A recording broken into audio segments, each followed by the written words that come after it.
या महाराष्ट्राचं कुलदैवत भगवान पांडुरंग, त्या पांडुरंगाची प्राप्ती ज्या ज्या संतांच्या मार्गदर्शनामध्ये होते त्या समस्त संतांना श्री संत सेवा संघ याचे संस्थापक आमचे पूजनीय गुरुजी आणि माझे समस्त गुरुबंधू यांना सर्वप्रथम मनापासून वंदन करतो. ठाणे येथील श्री गजानन महाराज उपासना केंद्र यांच्या वतीनं गेल्या 4 वर्षापासून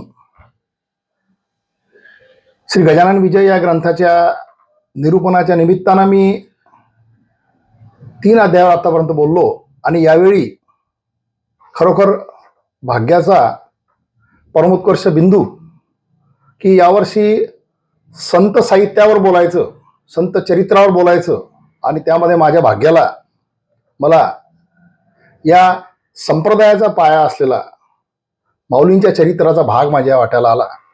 त्याचबरोबर कळस असलेले जगद्गुरू तुकाराम महाराज हे सुद्धा मला नंतरच्या एका एपिसोडमध्ये मला बोलायचं आहे. असो, हे भाग्य जे हे ज्यांच्यामुळं लाभलं ती कृपा असते आणि म्हणून इथपर्यंत पोहोचण्यामध्ये गुरुनी तर खरोखर कृपा आणि त्यांच्या ज्ञानाचा वरदहस्त माझ्या डोक्यावर ठेवला. परंतु वेळोवेळी ज्या ज्या सांप्रदायिक शक्तींनी मला सांभाळलं त्या सर्वांना परत एकदा मी या ठिकाणी वंदन करतो आणि माझ्या आजच्या विषयाला सुरुवात करतो. सुरुवातीलाच मी ठाणेच्या उपासना केंद्राच्या सर्वच पदाधिकाऱ्यांचं मनापासून या ठिकाणी आभार मानतो.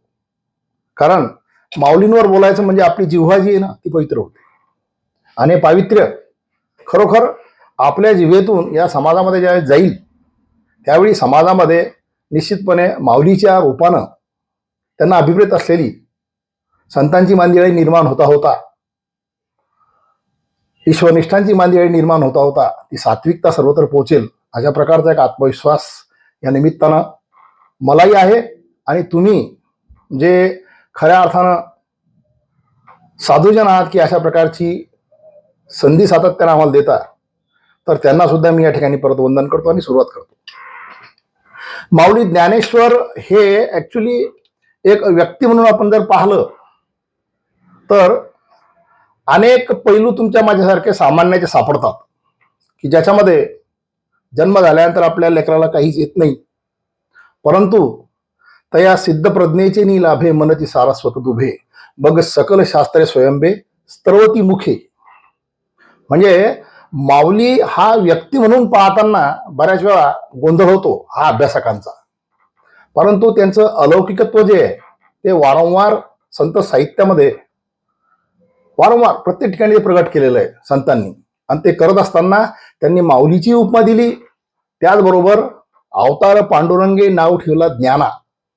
म्हणजे साक्षात हा पांडुरंग जो आहे तो ज्ञानेश्वराच्या स्वरूपामध्ये आला अशा प्रकारची एक संकल्पना जी आहे ती संतांनी जी मांडलेली आहे ती खरोखर संत साहित्याचा अभ्यास केल्यानंतर खरी आहे पडतं. कोणत्याही गोष्टीकडे गणिताच्या भाषेनं पाहताना विद्वानांचा गोंधळ होतो आणि मग हे खरोखर ज्ञानेश्वरांनी लिहिलंय की कुठला ज्ञानेश वेगळा आहे अशा प्रकारचा गोंधळ होतो. म्हणून ज्ञानेश्वर हा व्यक्ती म्हणून पाहत असताना आमचा जो गोंधळ होतो तो आपल्याला या चरित्रातून बऱ्याच ठिकाणी दूर करायला भेटेल असं मला विश्वास वाटतो. चरित्र पाहत असताना आपण सुरुवातच कधी कधी विठ्ठलपंत ज्ञानेश्वरांपासून करतो, पण तसं नाही. प्रभू रामचंद्राचं चरित्र पाहायचं असेल तर हरिश्चंद्र समजून घ्यावा लागतो. हरिश्चंद्र, रघु, त्यांचे पूर्वज जे येतं स्वतः दशरथ महाराज, हे सर्व आपण ज्यावेळेस पूर्वज पाहतो त्यावेळेस त्या पूर्वजांची कर्तबगारी जी असते त्या कर्तबगारीचा आलेख पुढे येता येता तशा ठिकाणी तशा वंशामध्ये अशा प्रकारचं दिव्यत्व प्रगटत असतं. म्हणून रामापासून सुरुवात होत नाही, हरिश्चंद्रापासून स्वप्नातल्या वचनाला लागणारा सत्यवचनी मग ते रामात येतं. म्हणून ज्ञानेश्वर महाराजांचं चरित्र पाहत असताना काही विशिष्ट साधन ग्रंथांचा आपल्याला अभ्यास करावा लागतो. त्याच्यामध्ये आपल्याला एक उपकार आहेत नामदेव महाराजांची आदी, नामदेव महाराजांची तीर्थावळी आणि नामदेव महाराजांची समाधी, हे अभंग जे येतं ते खरोखर मानवतेला उपकृत करणारे आहेत. कारण त्या अभंगांमध्ये समकालीन असलेल्या, सातत्यानं सावलीसारख्या बरोबर असलेल्या नामदेव महाराजांनी तुमच्या माझ्यासाठी ते चित्रण करून ठेवलेले, शब्दबद्ध करून ठेवलेले त्यावेळेची प्रत्येक प्रतिमा, प्रत्येक घटना, आणि त्यामुळं मानवतेवर खऱ्या अर्थानं उपकार झालेत की काय प्रकार आहे. म्हणून आधीचे अभंग जे येतं ते समकालीन असलेल्या, काव्य रचण्याच्या दृष्टिकोनातून श्रेष्ठ असलेल्या कवी म्हणून नामदेवाचे, भक्त म्हणून श्रेष्ठ असलेल्या भक्तश्रेष्ठ नामदेवांचे. कारण ज्ञानेश्वर महाराजांचे शिष्य विसोबा चाटी खेचर आणि त्यांचे शिष्य नामदेवराय, म्हणजे तसा ज्ञानाच्या दृष्टिकोनातून नातू नामदेव, म्हणजे नातवानं लिहिलेलं आजोबाचं चरित्र आहे ते. म्हणून आपल्याला आदी, तीर्थावळी आणि समाधीमध्ये ज्ञानेश्वर महाराज परिपूर्ण समजतात. तसंही संतांच्या चरित्राचा अभ्यास करत असताना जसं गजानन महाराज म्हणतात की मी गेलो ऐसे मानू नका, तशा पद्धतीनं प्रत्येक संत जर समजून घ्यायचा असेल तर त्यांचं लिखाण जे साहित्य दृष्टिकोनातून ग्रंथ, त्यामध्ये ते स्वतः बसलेले आहेत.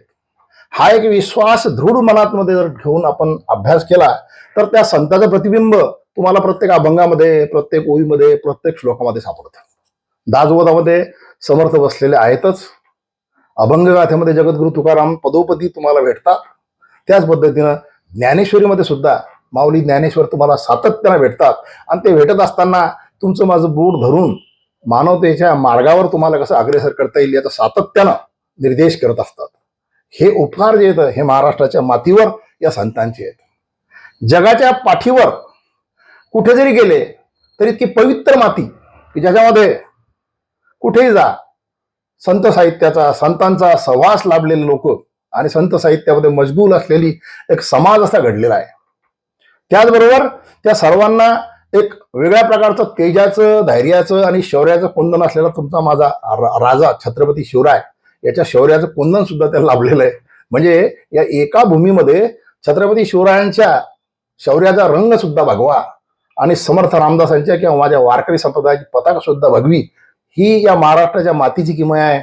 आणि या किमयेकडे कटेवर कर देऊन अतिशय स्मित हास्यानं, कधी कधी गंमत वाटते आपल्या लेकराकडे पाहताना, तशा पद्धतीनं कर्तबगार लेकराकडं कर कटेवर ठेवून युगी 28 पानाला भगवंत पाहला, म्हणजे ही सगळी किमया लक्षात येते. आणि म्हणून संत ज्ञानेश्वर जे आहेत हे या परंपरेचे ऊर्ध्वयी आहे आणि ज्ञानदेव रचिला पाया, याचा अर्थ आपल्याला आज निश्चितपणे या दृष्टिकोनातून समजून घ्यायचा आहे. आधीमध्ये अनेक गोष्टी मांडलेल्या आहेत, पण त्याच्यामध्ये जसं मी तुम्हाला सांगितलं प्रभू रामचंद्राचं चरित्र समजून घेत असताना आपल्याला हरिश्चंद्रापासूनचे काही गुणधर्म पाहावं लागतात, तशा प्रकारचे काही गुणधर्म आपल्याला पाहणं आवश्यक आहे. त्र्यंबक पंत नावाचे विठ्ठलपंतांचे आजोबा म्हणजे ज्ञानेश्वरांचे पंजोबा, हे देवगिरीच्या राजाकडे खऱ्या अर्थानं शौर्य आणि लेखणी म्हणजे ज्ञान या दोन्हीनं परिपूर्ण असलेले एक सेनापतीच होते. सेनापती म्हटल्यापेक्षा त्यांची ती एक जहागिरी तिकडची होती आपेगावची. परंतु आणि युद्धामध्ये मुलगा मारल्या गेल्यामुळे त्यांना जे वैराग्य निर्माण झालं, त्याच्यामुळे त्यांनी ते सर्व सोडून दिलं आणि ते आपल्या गावी गेले आणि ते ज्ञान साधनेमध्ये बुडले. कारण मूळचा पिंड तो आहे. आणि त्या व्यक्तीच्या ज्ञान साधनेची परिपूर्ण होत असताना स्वयं विश्वगुरु गोरक्षनाथांनी त्यांना भेट दिली. आता सुरुवात कुठे झाली? विश्वगुरु गोरक्षनाथांनी त्यांना अनुग्रह दिला आणि त्या अनुग्रहामध्ये परिपूर्ण कृतकृत्य आणि कृतार्थ होऊन विठ्ठल त्र्यंबक पंतांनी देह ठेवला. त्यांचे चिरंजीव म्हणजे गोविंद पंत आणि त्यांची पत्नी निराई. निराईचं माहेर जे येते पैठणचं, देवकुळे कुटुंबातलं. यांना सुद्धा घरामध्ये तशा प्रकारचा हा ज्ञानाचा वारसा होता, कर्तबगारीचा वारसा होता. म्हणून त्या देवगिरीच्या राजांनी परत म्हणजे रामदेवरायांनी परत त्यांना त्या सर्व प्रकारच्या ज्या काही त्या पदव्या असतात त्या बहाल केल्या, ती जहागिरी बहाल केली आणि यांनी पुन्हा तसं कर्तृत्व गाजवण्याचा प्रयत्न केला. पण तुम्हाला लक्षात येईल की या कुटुंबामध्ये मुळामध्ये विरक्ती आहे. आणि मग ते सुद्धा यथायोग्य काळानंतर स्वतःचं काम पाहत असता असता त्या आपेगावामध्ये संसारामध्ये निराई आणि त्र्यंबक पंतांना, गोविंद पंतांना कोणताही पुत्र वगैरे जेव्हा होत नाही तेव्हा त्यांनी गायत्री मंत्राचं पुरुषचरण सुरू केलं. 12 वर्ष 12 वर्ष पुरुषचरण चालले. 12 वर्षावर लक्ष ठेवा तुम्ही, कारण 12 वर्ष सातत्याने आपल्याला पाठपुरावा करावा लागणार आहे. कारण आपल्या शास्त्रामध्ये 12 वर्षाला तप म्हणतात. तप म्हणजे साधना आहे. हे पुरस्चरण चालू असताना एक दिवस गोरक्षनाथाचे शिष्य गहिनीनाथ आपेगावाला पोहोचले. त्यावेळेस हे नदीमध्ये त्या कमरे इतक्या पाण्यामध्ये भगवंताला अर्घ्य देत त्यांचं ते पुरस्चरण सुरू होतं. घरी मीराईबाईंना ते भेटले गहिनीनाथ आणि त्यांनी सांगितलं की काय तुमच्या घरामध्ये काहीतरी दिसतं म्हणे मला.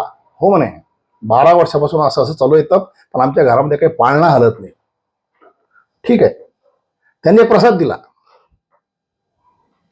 आणि ते निघून गेले. मी 1 वर्षानंतर येईल म्हटले. आणि हा प्रसाद दिल्यानंतर तिकडून गोविंदपंत परत आल्यानंतर त्यांचा आणि निराईचा संवाद झाला. त्यांनी सांगितलं की गहिनीनाथ येऊन गेले. मग ते म्हणे मला बोलवायला पाहिजे होतं. ठीक आहे, म्हणजे ते वर्षांत परत येणार आहे. कालांतरानं खरोखर त्यांच्या घरामध्ये पाळणा हल्ला. गोविंदपंतांनी त्यांच्या श्रद्धेनुसार त्याचं नाव काय ठेवलं माहितीये का? वेद मातरम. म्हणजे वेदाची निर्मिती जी गायत्री आहे, किती शक्ती आहे, तिच्यापासून मला प्राप्त झाला म्हणून वेदाची माता असलेला वेद मातरम. मग गहिनीनाथ आले. मग त्यावेळेस गोविंदपंतही घरात होते, ते बाळही होतं आणि निराई होत्या. याचं नाव काय ठेवलं म्हणे? वेद मातरम. गहिनीनाथ क्रोधिष्ट झाले. हा पांडुरंगाचा प्रसाद आहे, याला तू हे वेगळंच नाव ठेवलं आणि तिचं नाव बदललं, ते झाले विठ्ठलपंत. आता त्र्यंबकपंत, गोविंदपंत यांच्या परिवारामध्ये जिथं खऱ्या अर्थानं वैराग्य आणि ज्ञान ह्या दोन्ही गोष्टी होत्या, तिथे विठ्ठलपंत जन्माला आले. नाव सुद्धा विठ्ठलपंत ठेवलं गेलं, हे लक्षात ठेवा. इथून खरा या कहाणीला एक वेगळा आयाम प्राप्त होतो. विठ्ठलपंत मुळातच विरागी आणि आई वडिलांची परवानगी घेऊन ते देशाटनाला तीर्थाटनाला निघले. त्याच्या आधी त्यांनी सर्व प्रकारचं ज्ञान तिथे ग्रहण केलं होतं, कारण पैठण हे क्षेत्र त्यांच्या मामाचंही गाव आणि ते ज्ञानाची काशी होती. कारण पुढे ज्ञानेश्वराच्या चरित्रामध्ये आपल्याला गोष्टी येतात. पुढे गेले. फिरता फिरता फिरता फिरता आळंदीला गेले. आळंदीला गेल्यानंतर तिथले कुलकर्णी जे होते, सिद्धोपंत कुलकर्णी म्हणजे तिथला कारभार पाहणारे, त्यांचं चांगलं जमील जुमला वगैरे अशा प्रकारची एक बडी हस्ती त्या गावातली होती. आणि त्या सिद्धेश्वराच्या मंदिराचे सुद्धा ते खऱ्या अर्थानं म्हणजे मुख्य असे त्या ठिकाणचे ते संस्थानिक होते. त्यांचा एक क्रम होता की आळंदी गावामध्ये सातत्यानं ज्या ज्यावेळी, कारण ते शिवाचं पीठ होतं प्राचीन, त्या ठिकाणी कोणी आलं तर त्या पांथस्थाला, त्या वाटसरूला, त्या संन्यासाला ते घरी जेवायला घेऊन जायचे. आणि त्यांना बरोबर विठ्ठलपंत सापडले आणि त्यांनी घरी नेलं.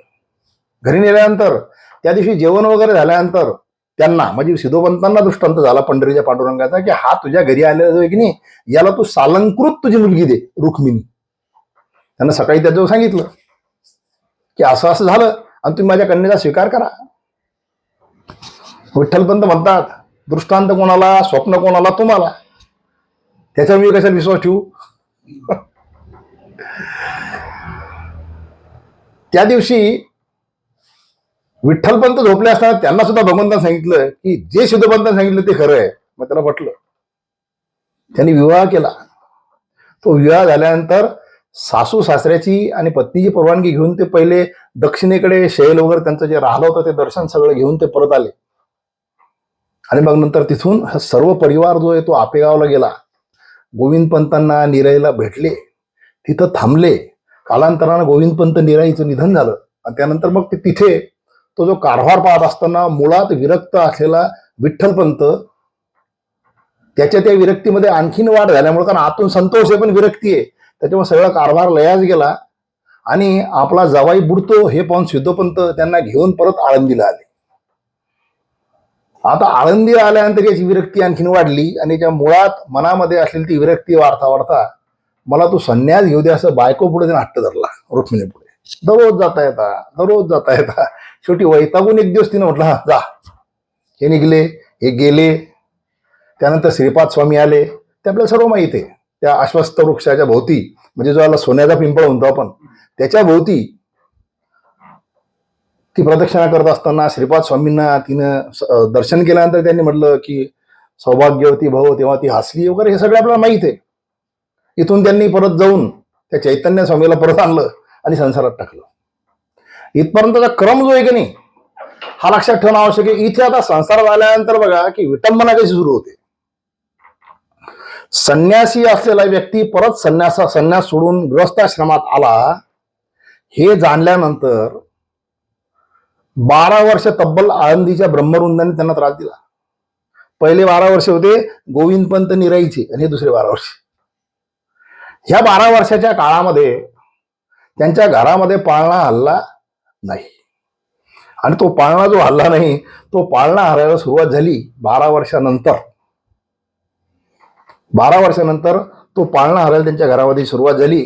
त्याचं एक वैशिष्ट्य लक्षात ठेवणं आवश्यक आपल्याला. या लोकांचे जन्म जे झाले हे जन्म जे येतं त्याची खऱ्या अर्थानं आपल्याला तारीख किंवा त्याचं आपल्याला खऱ्या अर्थानं वैशिष्ट्य समजून घेणं आवश्यक आहे. हे वैशिष्ट्य असं आहे आणि वैशिष्ट्य महाराष्ट्रातल्या प्रत्येक व्यक्तीला जाणलं पाहिजे. बघा, कौशल्याच्या पोटी रामाचा जन्म झाला. उत्तर प्रदेशामध्ये आज अयोध्या आहे. इकडे गोकुळामध्ये म्हणजे जसं मथुरेमध्ये देवकीच्या पोटी कृष्णाचा जन्म झाला.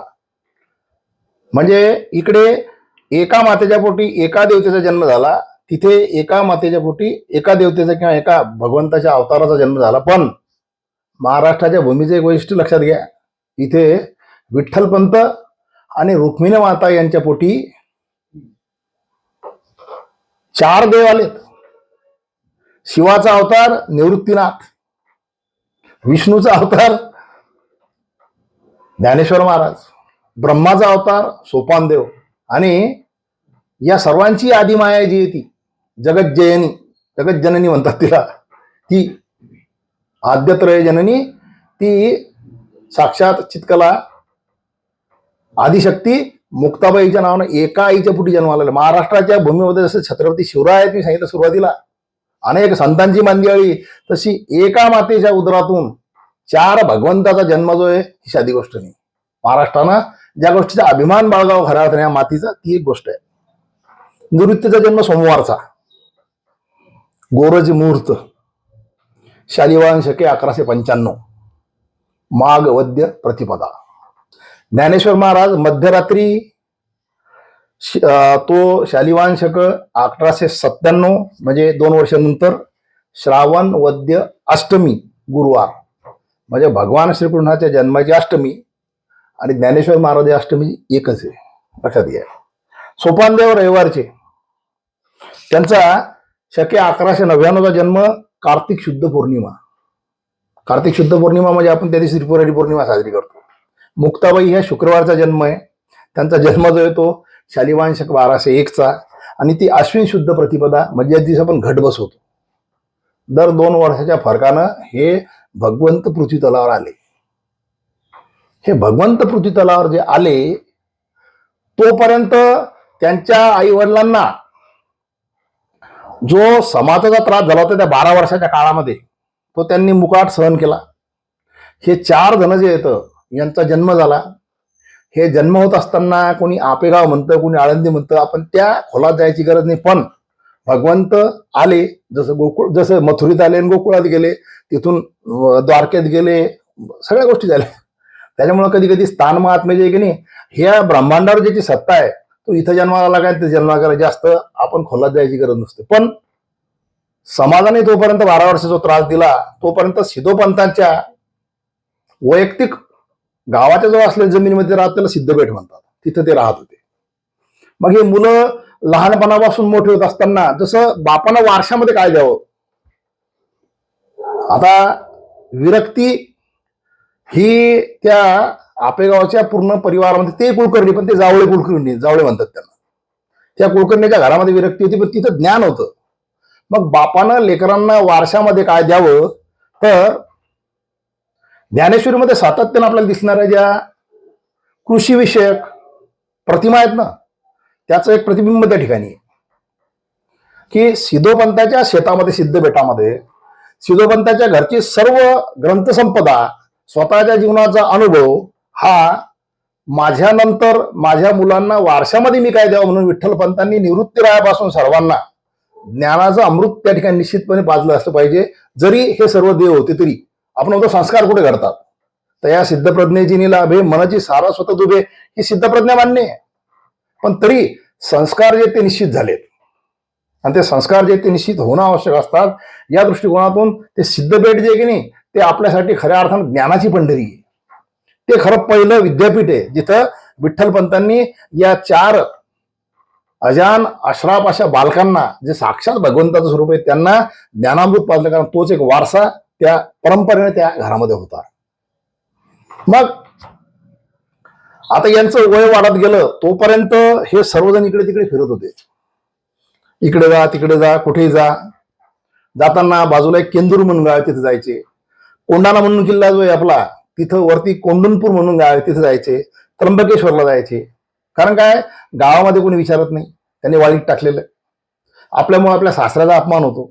संन्यासाची मुलं म्हणून यांना हिनवलं जातं. यांच्या बालमनावर त्याचा परिणाम म्हणून विठ्ठलपंत आणि रुक्मिणी या 4 भावंडांना घेऊन फिरायची. मग असे फिरता फिरता फिरता एक दिवस त्र्यंबकेश्वरला जे ब्रह्मगिरीची प्रदक्षिणा करत असताना, तो आपल्याला कसा माहिती ती, तो वाघ मागे लागला आणि तो बाकी सगळे शहरावर पळाले आणि ते पळता पळता गैनीनाथाच्या गुंफेमध्ये निवृत्तीनाथ गेले. मग तो वाघ मागे कुठे पाहताना तिथं साक्षात गैनीनाथ त्याच्यामध्ये आले त्या स्वरूपामध्ये. आणि मीच तुला इथं आणलं का, तर मला तुला हा अनुग्रह द्यायचा आहे. आणि मग त्यांनी तिथे त्यांना ती शांकरी किंवा शांभवी विद्या आहे ती शिकवली. तोपर्यंत हे आई वडिलांनी 3 भावंड, आपला बंधू सापडत नाही, त्या वाघानं कदाचित त्याला गिळंकृत केला असेल या अतिशय दुःखानं कुशावर्त तीर्थावर बसले होते. आणि मग तिकडे थोड्या वेळामध्ये हा अनुग्रह आणि हे ज्ञान घेऊन तो शक्तिपात नावाचा प्रकार असतो बरं का. आपल्यासारखे 3 आणि 4 आणि 5 वर्ष डिग्रीचा कार्यक्रम नाही. शक्तिपात, स्पर्श केला ज्ञान जाते. हा आला त्या ज्ञानेश्वरांनी ओळखलं की दादाचा चेहरा थोडासा वेगळा दिसतो. आणि मग त्यांनी काय झालं म्हणून विचारलं. त्यांनी सांगितलं सर्व. आणि मला जी शांकरी विद्या, मला जी शांभवी विद्या त्यांनी सांगितली, मी आत्ताच तुमच्या सर्वांमध्ये ती संक्रमित करतो. आणि त्या कुशावार्ता क्षेत्रावर त्र्यंबकेश्वरच्या निवृत्तीनाथांनी गैनीनाथांनी दिलेली शांभवी शांकरी विद्या जी आहे ती अनुक्रमे ज्ञानेश्वर महाराज, सोपानदेव आणि मुक्ताबाई यांना संक्रमित केली. म्हणजे आता 4ही भाऊ जे आहेत ना, ते खऱ्या अर्थानं आदिनाथ गुरु सकल सिद्धांतापासून तर मच्छिंद्रनाथ, गोरक्षनाथ, गहिनीनाथ आणि तिथून निवृत्तीनाथ आणि तिथून ज्ञानेश्वर अशा योग परंपरेचे नुसते पाईकनी झाले, ज्ञाते झाले, ज्ञानी झाले, साधक झाले, योगी झाले. ही अलौकिक गोष्ट जरी असली तरी व्यवहार नावाचा प्रकार जो असतो, तिथली ही जी अडचण आहे ही हे विठ्ठलपंत जाणून होते. आणि मग त्यांनी एक दिवस गावामध्ये ब्रह्मसभेमध्ये तो प्रश्न केला, जो महत्वाचा प्रश्न आहे. की या ब्रह्मसभेमध्ये त्यांनी पाहिलं की 12 वर्षापासून मी भोगलो, आता माझे मुलं मुंज करण्यायोग्य झाले, यांना ज्ञानाची खऱ्या अर्थाने दीक्षा झाली पाहिजे, व्यावहारिक ज्ञानाची. त्या दृष्टिकोनातून यांना तो अधिकार मिळाला पाहिजे म्हणून त्यांनी ब्रह्मसभा बोलवली. आणि तिथला आधीमधला अतिशय महत्वाचा अभंगाचा प्रश्नाचा भाग जो आहे तो महत्वाचा आहे. ब्रह्मसभा बसली. आता ब्रह्मसभेमध्ये काय असतं म्हणजे ज्ञानाचा सगळ्यात पहिली गोष्ट अडचण अशी की ज्ञानाचा अहंकार माणसाला येतो. मग असे असंख्य अहंकारी ब्रह्मवृंद तिथे बसलेले आणि तिथे खऱ्या अर्थानं ज्ञानानं परिपूर्ण झालेला, परंतु परिस्थितीच्या आणि परिस्थिती अशी येण्याचं कारण असते कारण भोगल्याशिवाय ते व्यक्त केलं जात नाही. असं कदाचित या सृष्टीचं सूत्र जे आहे ते ज्ञानेश्वराधिक भावंडांना भोगायला लावण्याच्या दृष्टिकोनातून भगवंतांनी ती परिस्थिती निर्माण केली असं या दृष्टिकोनातून संन्यासाची मुलं म्हणून यांना मान्यता मिळावी, या दृष्टिकोनातून मुंज व्हावी, ज्ञानाचा संस्कार व्हावा, या दृष्टिकोनातून ब्रह्मवृंदापुढे हात जोडून आतापर्यंत भोगलेलं जे 12 वर्ष ते आणि मुंजयोग्य होणारे मुलं म्हणजे असं तब्बल 16-17 वर्षाचा हा त्रास ताप भोगल्यानंतर ते म्हणतात, प्रश्न फार सुंदर आहे आणि आधीमध्ये नामदेवांनी फार सुंदर पद्धतीने मांडलं. जाती कुळा वेगळी पडियेली निराळी, माझी वंशावळी प्रायश्चित्त. एका चरणामध्ये नामदेवरायानं सगळ्या गोष्टी व्यक्त केलेल्या आहेत की मला जाती कुळाबाहेर टाकलं, मला वेगळं केलं, निराळं केलं. ही माझी वंशावळी जी आहे ही मानवतेच्या साध्या साध्या संस्काराला दुरावलेली आहे, मला काहीतरी प्रायश्चित्त द्या. आता प्रायश्चित्त मागितल्यानंतर ब्रह्मवृंदांचं मी सुरुवातीला सांगितलं की अहंकारानं फुगलेले सगळं ब्रह्मवृंद आहे, त्यांनी एकदम प्रायश्चित्त काय दिलं? देहांत प्रायश्चित्त. आता मला असं वाटतंय की हा देहांत प्रायश्चित्त त्यांना देत असताना विठ्ठलपंताचा अभ्यास तितका निश्चित होता की देहांत प्रायश्चित्ताशिवाय होत नाही. म्हणजे ते मनाच्या तयारीने गेले होते, त्यांनी एका सेकंदात ते मान्य केलं आणि ते घरी आले. कदाचित मुलं त्यावेळेस तिथं नसतील, कदाचित मुलं तिथं नसतील. आणि मग एक दिवस हे पती पत्नी त्यांना दिलेली देहांत शिक्षा जी आहे ती भोगण्याकरता त्रिवेणी संगमावर तिकडे अलाहाबादला प्रयागराजला गेले. त्यांनी त्या देहाचं विसर्जन केलं. निवृत्ती ते जात असताना उठले होते, निवृत्तीजवळ त्यांनी सांभाळायचं सांगितलं होतं, असं एक दोन ठिकाणी ग्रंथामध्ये नमूद आहे. आणि मग दुसरा प्रसंग आला, म्हणजे ज्यांनी तुम्ही म्हणता त्या पद्धतीने काही कृत्य केलं होतं, त्यांनी तुम्ही सांगितल्या पद्धतीने सजाही घेतली. मग आता निवृत्तीनाथ त्या ब्रह्मसभेसमोर म्हणतात, तोही प्रश्न महत्वाचा आहे. निवृत्ती म्हणती, आम्हा कवन गती, आम्हा म्हणजे आम्ही 4 भावंडांना सांगावे श्रीमंती विचारून. ज्या ग्रंथात विचारून तुम्ही आमच्या आईवडिलांना देहांत प्रायश्चित्त दिलं, त्याच ग्रंथात विचारून त्या संन्यासाची मुलं म्हणून आम्हाला कोणती गती, म्हणजे आम्ही काय करावं हे तुम्ही सांगा. श्रीमंते म्हणजे ब्रह्मवृंदांना आदरानं म्हणतात. या भावंडाचा हा आदराचा भाग जो सातत्यानं तुम्ही लक्ष ठेवत चला. कारण काय माहितीये का, की आपल्यावर कोण कशा प्रकारचा अन्याय करतो आणि तो अन्याय केल्यानंतर आपल्या डोक्यामध्ये आपण त्याचा जो पूर्वग्रह दूषित अशा प्रकारचं आपली वागणूक असते. पण जे संत स्वरूपाचे असतात, भगवंताचं स्वरूप असतात, ते कधीही पूर्वग्रह दूषित नसतात, पूर्वग्रह रहित असतात. ज्यांच्या सांगण्यामुळे आमच्या वडिलांनी देहांत प्रायश्चित्त भोगलं, त्यांना म्हणतात श्रीमंते आमची काय गती ते सांगा. ते म्हणतात सरळ सरळ की आता आमच्याजवळचं सिलेबस संपलं, आम्ही काही तुम्हाला गती देऊ शकत नाही, आमची बुद्धी सुद्धा संपली. हे पत्र घ्या आणि पत्र घेऊन तुम्ही प्रतिष्ठानपूर म्हणजे पैठणला जा आणि तिथून तुमचं शुद्धीपत्र घाला. म्हणजे बघा, तुम्हाला यांच्या आई वडिलांना मारता येतं, पण कमीत कमी देहांत प्रायश्चित्त भोगल्यानंतर त्यांच्या निष्पाप अशा बालकांना मुक्त जर केलं असतं तर तुमचा न्याय कदाचित खरा ठरला असता. पण मानवतेच्या न्यायाकरता तुम्हाला अन्याय करणं आवश्यक आहे, कधी कधी परिस्थिती लक्षात आहे बरं का. कारण यांनी जर सरळ सरळ त्यांना मान्यता दिली असती तर ज्ञानेश्वराधिकाची मुंज झाली असती, ते द्विज झाले असते. म्हणून पहिले आपलं उपकार येतं आळंदीच्या ब्रह्मवृंदाचे. मी हळूहळू तुम्हाला सांगतो. मग ते पत्र घेऊन ते निघले, घरी आले. घरी आल्यानंतरचा संवाद फार महत्वाचा आहे. आणि हा संवाद जो आहे ना, हा खऱ्या अर्थानं आपण अशा दृष्टिकोनातून लक्षात ठेवणं आवश्यक आहे. मी तो अभंग तुम्हाला सांगणार आहे, आदिमधला अभंग येतो. हा संवाद लक्षात ठेवण्याच्याकरता आवश्यक आहे की आपल्या स्वतःचं स्वत्व प्रत्येक व्यक्तीला माहीत असतं आणि ते स्वत्व किती उंचीचं असतं. आणि तशा प्रकारच्या लोकांना ज्ञानाची, लोक म्हणतात येत नाही, तशा प्रकारच्या व्यक्तीला किंवा तशा प्रकारच्या तत्वाला मुंजीची किंवा ज्ञान प्राप्त करण्याची आवश्यकता असते का, हे सुद्धा आपण विचार केलं पाहिजे. घरी आल्यानंतर भावंड बसले.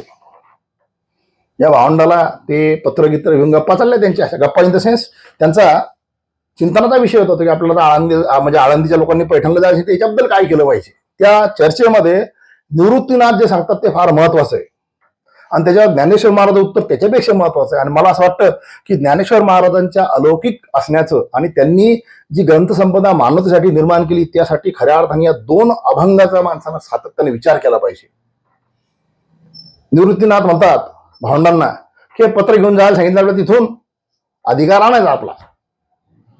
पण खरोखर त्याची आवश्यकता काही सांगत असताना तो अभंग जो आहे आदिमधला, ते म्हणतात, नाही जाती कुळ वर्ण अधिकार, क्षेत्री वैश्य शूद्र द्विज नहो. आम्हाला जाती कुळ म्हणून किंवा वर्ण म्हणून काही अधिकार जरी नसला तर आम्ही क्षत्रिय नाही, वैश्य नाही, शूद्रही नाही, द्विजही नाही. म्हणजे समाजाच्या दृष्टिकोनातून आम्ही सध्या कोणीही नाही. पण त्याच्या पलीकडे विचार केला म्हणतात नव्हे, देवगण यक्षना किन्नर ऋषी निशाचर तेही नाही. आम्ही मानव असताना आम्ही देवगण सुद्धा नाही सध्या, यक्ष नाही, किन्नरही नाही, ऋषी किंवा निशाचर तेही नाही. मग कोणी आम्ही? एकदम कधी कधी आपण म्हणतो ना, आपलं स्वतःचं स्वरूप माणसाला जाणत असतं. हा साक्षात शिवाचा अवतार. हा म्हणतो ते आम्ही अविनाश अव्यक्त जुनाट म्हणजे सनातन, निजबोधे इष्ट स्वरूप माझे. माझं स्वरूप जे आहे की नाही, मला बाहेरचे काय सांगतील निजबोध आहे, आणि इष्ट म्हणजे योग्य माझं स्वरूप आहे. नवे आप तेज वायू व्योम मही, म्हणजे पंचतत्वाचा सुद्धा मी नाही. महतत्व तेही विराट नोहे. महतत्व काय सांगता तुम्ही आत्म्याचं, मी त्याच्याही पलीकडचं आहे. नव्हे मी सगुण, नव्हे मी निर्गुण. निवृत्तीनाथ म्हणतात अनुभूती भजन होनी नव्हे. अनुभूती म्हणून कोणाला मी सापडणार नाही. नंतर निवृत्ती म्हणे ऐके ज्ञानेश्वरा, माझी परंपरा ऐसी आहे. पूर्ण शिवाची परंपरा जी आहे ती आम्ही अविनाश अव्यक्त जुनाट, ही परंपरा निवृत्तीनाथ ज्या सांगतात त्याच लक्षात घेण्यासारखं आहे की कधी कधी आपल्या अंतर्यामी असलेलं आपलं स्वरूप जे आहे ते आपल्यालाही जाणवतं की आपण काही साधीने म्हणतो छोट्या छोट्या गोष्टीत, पण तुम्ही आम्हाला मान्यता देणार आहे, तुम्ही आम्हाला शुद्धी पद्धती देणार, तुम्ही कोण? अरे आम्ही ते अव्यक्ताच्या पलीकडचे, आम्ही विराट महातत्वाच्या पलीकडचे, आम्हाला तुम्ही काय देता? आम्हाला काहीच नको. आता लक्षात घ्या, हा अशा प्रकारचा विचार यांनी मांडला असता, बाकीच्या भावांनी जर सरळ सरळ मांडला असता तरी एक अडचण येत होती. म्हणजे ते त्यांच्या आदिनाथ गुरु सकल सिद्धांतापासून या गहिनीनाथ निवृत्तीनाथापर्यंत येऊन योगपंथामध्ये श्रेष्ठ झाले होते. नवनाथापेक्षा ते श्रेष्ठ होतेच, आणि त्यांनी वैयक्तिक साधना केली असेल ती मोठी झाली असते. महत्वाचं लक्षात घ्या. परंतु ज्ञानेश्वर महाराज हे विष्णूचं तत्व आहे. विष्णूचं तत्व हे संवर्धनाचं तत्व आहे. संवर्धन करत असताना चांगल्या झाडाची कुपाटी काढून, म्हणजे जे झाड पडायच्या मागे किंवा जे किडी लागलेले आहे त्याला कुपाटी लावून त्याला फवारणी करावी लागते. हे विष्णू तत्वाला माहिती आहे, त्याला संवर्धन म्हणतात. आणि ते संवर्धन करण्याकरता तुम्हाला जगामध्ये चालणाऱ्या चालीरीती ज्या आहेत त्या तोडून चालत नाहीत. याची बाजू ब्रह्माने घेतली, म्हणजे सोपाना नाही घेतली, निवृत्तीची बाजू. पण ज्ञानेश्वरांनी फार सुंदर पद्धतीने याचं खंडन केलं. ते खंडन ऐकण्यासारखं आहे. हा दुसरा अभंग हा महत्वाचा आहे. आणि हा ज्ञानेश्वराचं वैष्णव तत्व किंवा संवर्धन तत्व सांगतो, ते महत्वाचं आहे. चरित्र बनत असताना कोण कसा वागला, तो तसा का वागला हे समजणं आवश्यक आहे. कसा वागला आपल्याला दिसून पडतं, पण का वागला त्याच्या मागची मोड ऑफ ऍक्शनच्या मागं ती एक थॉट फॉर द ऍक्शन असतो, तो पाहायला पाहिजे. माऊली म्हणतात त्या ठिकाणी बाल ज्ञानेश्वर, माऊली कसं म्हणतात आपण त्याला, बाल ज्ञानेश्वर म्हणतात मोठ्या बंधूला. आणि इथे पहा निवृत्ती म्हणे ऐके ज्ञानेश्वरा, इथे एकिरी आहे. माझी परंपरा ऐसी आहे, कारण तो लहान भाऊ आहे. नंतर ते गुरु झाले, कारण शांभवी विद्या दिली म्हणजे गुरु झालेच होते. माऊली म्हणतात विधिवेद विरुद्ध संपर्क संबंध नाही भेदाभेद स्वस्वरूपी. वेद विधी याच्या विरुद्धचा कोणत्याही प्रकारचा भेदाभेद आपल्या स्वस्वरूपीने आपल्याला मान्य आहे. परंतु अविधी आचरण परम दूषण वेदो नारायण बोलियेला. कारण आपण जर अशी परंपरा निर्माण करू तर कोणीही या मार्गाने जात जाईल. म्हणून आपल्याला अविधी म्हणजे विधीच्या पलीकडं, म्हणजे निषेध असलेलं कोणत्या प्रकारचं आचरण न करता आपल्या स्वतःच्या कुटुंबावर, आपल्या स्वतःच्या जीवनावर, त्याचबरोबर एकंदर सामाजिक रूढीवर कोणत्या प्रकारचं दूषण घ्यायचं नाही, हे वेदोनारायणाने त्यात वेदांमध्ये सांगितलेलं आहे. म्हणून स्वधर्म अधिकार जाती परतो वेद उचित ते शुद्ध ज्याचे तया. म्हणून प्रत्येकाचा स्वधर्माचा अधिकार जो, कारण यांनी तो धर्मच सोडला होता. नव्हे क्षत्र वैश्य शूद्र द्विज आम्ही कोणीच नाही, पण हे म्हणतात नाही, आपल्या स्वधर्माचा अधिकार जाती परतो भेद जे आहे ना, ज्याचा त्याला ठेवला पाहिजे.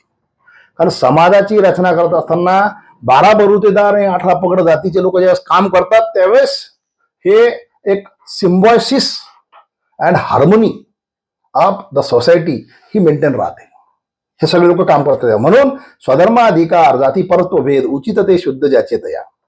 म्हणून या संती अवश्य आचरावे जना दाखवावे वर्तुनिया. जगाला दाखवलं पाहिजे. आपण किती अडचणीत असलो तरी आपलं स्वतःचं शास्त्रशुद्ध वर्तन, आपल्या स्वतःचं विधीसहित असलेलं वर्तन हे माणसानं सोडू नये, स्वत्व सोडू नये, आचरण सोडू नये. मला सांगा तुम्ही हरिश्चंद्राच्या चरित्रामध्ये हीच गोष्ट सापडते. स्वप्नात दिलेलं वचन पूर्ण करण्याकरता तो सगळ्या गोष्टी सोडून देतो. चरित्र वाचलं पाहिजे, तुम्ही लक्षात येईल. म्हणून संती अवश्य आचरावे जना दाखवावे वर्तुनिया. ज्ञानेश्वर महाराज पुढे ज्ञानेश्वरी एका ठिकाणी मार्गाधारे वर्तावे विश्व हे मोहरे लावावे अलौकिक नोहावे लोकांप्रती. हेच आहे. कुळीचा कुल धर्म अवश्य पाळावा सर्वथा न करावा अनाचार. हे शब्द समजलं पाहिजे. अनाचार काय आहे, व्यभिचार काय आहे, अत्याचार काय आहे, दुराचार काय आहे. अनाचार म्हणजे आपण समाजाचा अन्याय करतो, तो झाला अनाचार. दुराचार जो असतो तो वैयक्तिक दुर्गुणाचा पुतळा असतो का जण, तो वैयक्तिक दुराचार. अत्याचार जो असतो तो हिंसात्मक असतो. आणि व्यभिचार जो असतो तो समाजाच्या रूढीच्या व्यतिरिक्त अनैतिक कर्मामध्ये व्यभिचार होतो. शब्द लक्षात आले आपल्याला. अनाचार, व्यभिचार, दुराचार आणि अत्याचार शब्द आहेत. माऊली म्हणतात कुळीचा कुल धर्म अवश्य पाळावा, सर्वथान करावा अनाचार. प्रत्यभाव आहे अशास्त्री चालता, पावन अवस्था जरी झाली. आपण वैयक्तिक किती जरी पावन असलो, आपण भगवंतच आहे स्वतः, पण प्रत्यवाय म्हणजे विधीनं सांगितलेली गोष्ट न करणे किंवा निषेध म्हणून असलेली गोष्ट करणे, यानं जो एक समोर अशा प्रकारचा रिझल्ट येतो किंवा जे समोर परिस्थिती येते त्याला प्रत्यवाय म्हणतात. आपण असं करू नये की अशास्त्री चालून आपण प्रत्यवाय निर्माण करू नये, जेणेकरून पुढच्या लोकांनी ती गोष्ट नंतर मार्गक्रमण केला नाही पाहिजे. म्हणून पावन अवस्था आपल्याला जरी झाली तरी ज्ञानदेव म्हणे ऐकाजी निवृत्ती. पहिले काय निवृत्ती म्हणे ऐके ज्ञानेश्वरा. इथे काय म्हणतात, ज्ञानदेव म्हणे ऐकाजी निवृत्ती.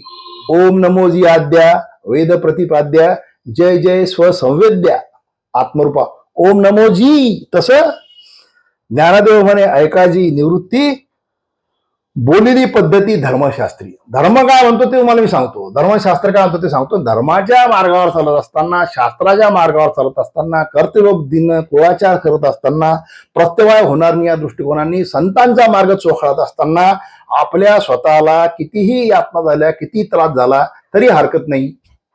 आपण तो मार्ग चालला पाहिजे जो वेद नारायणाने सांगितलेला आहे.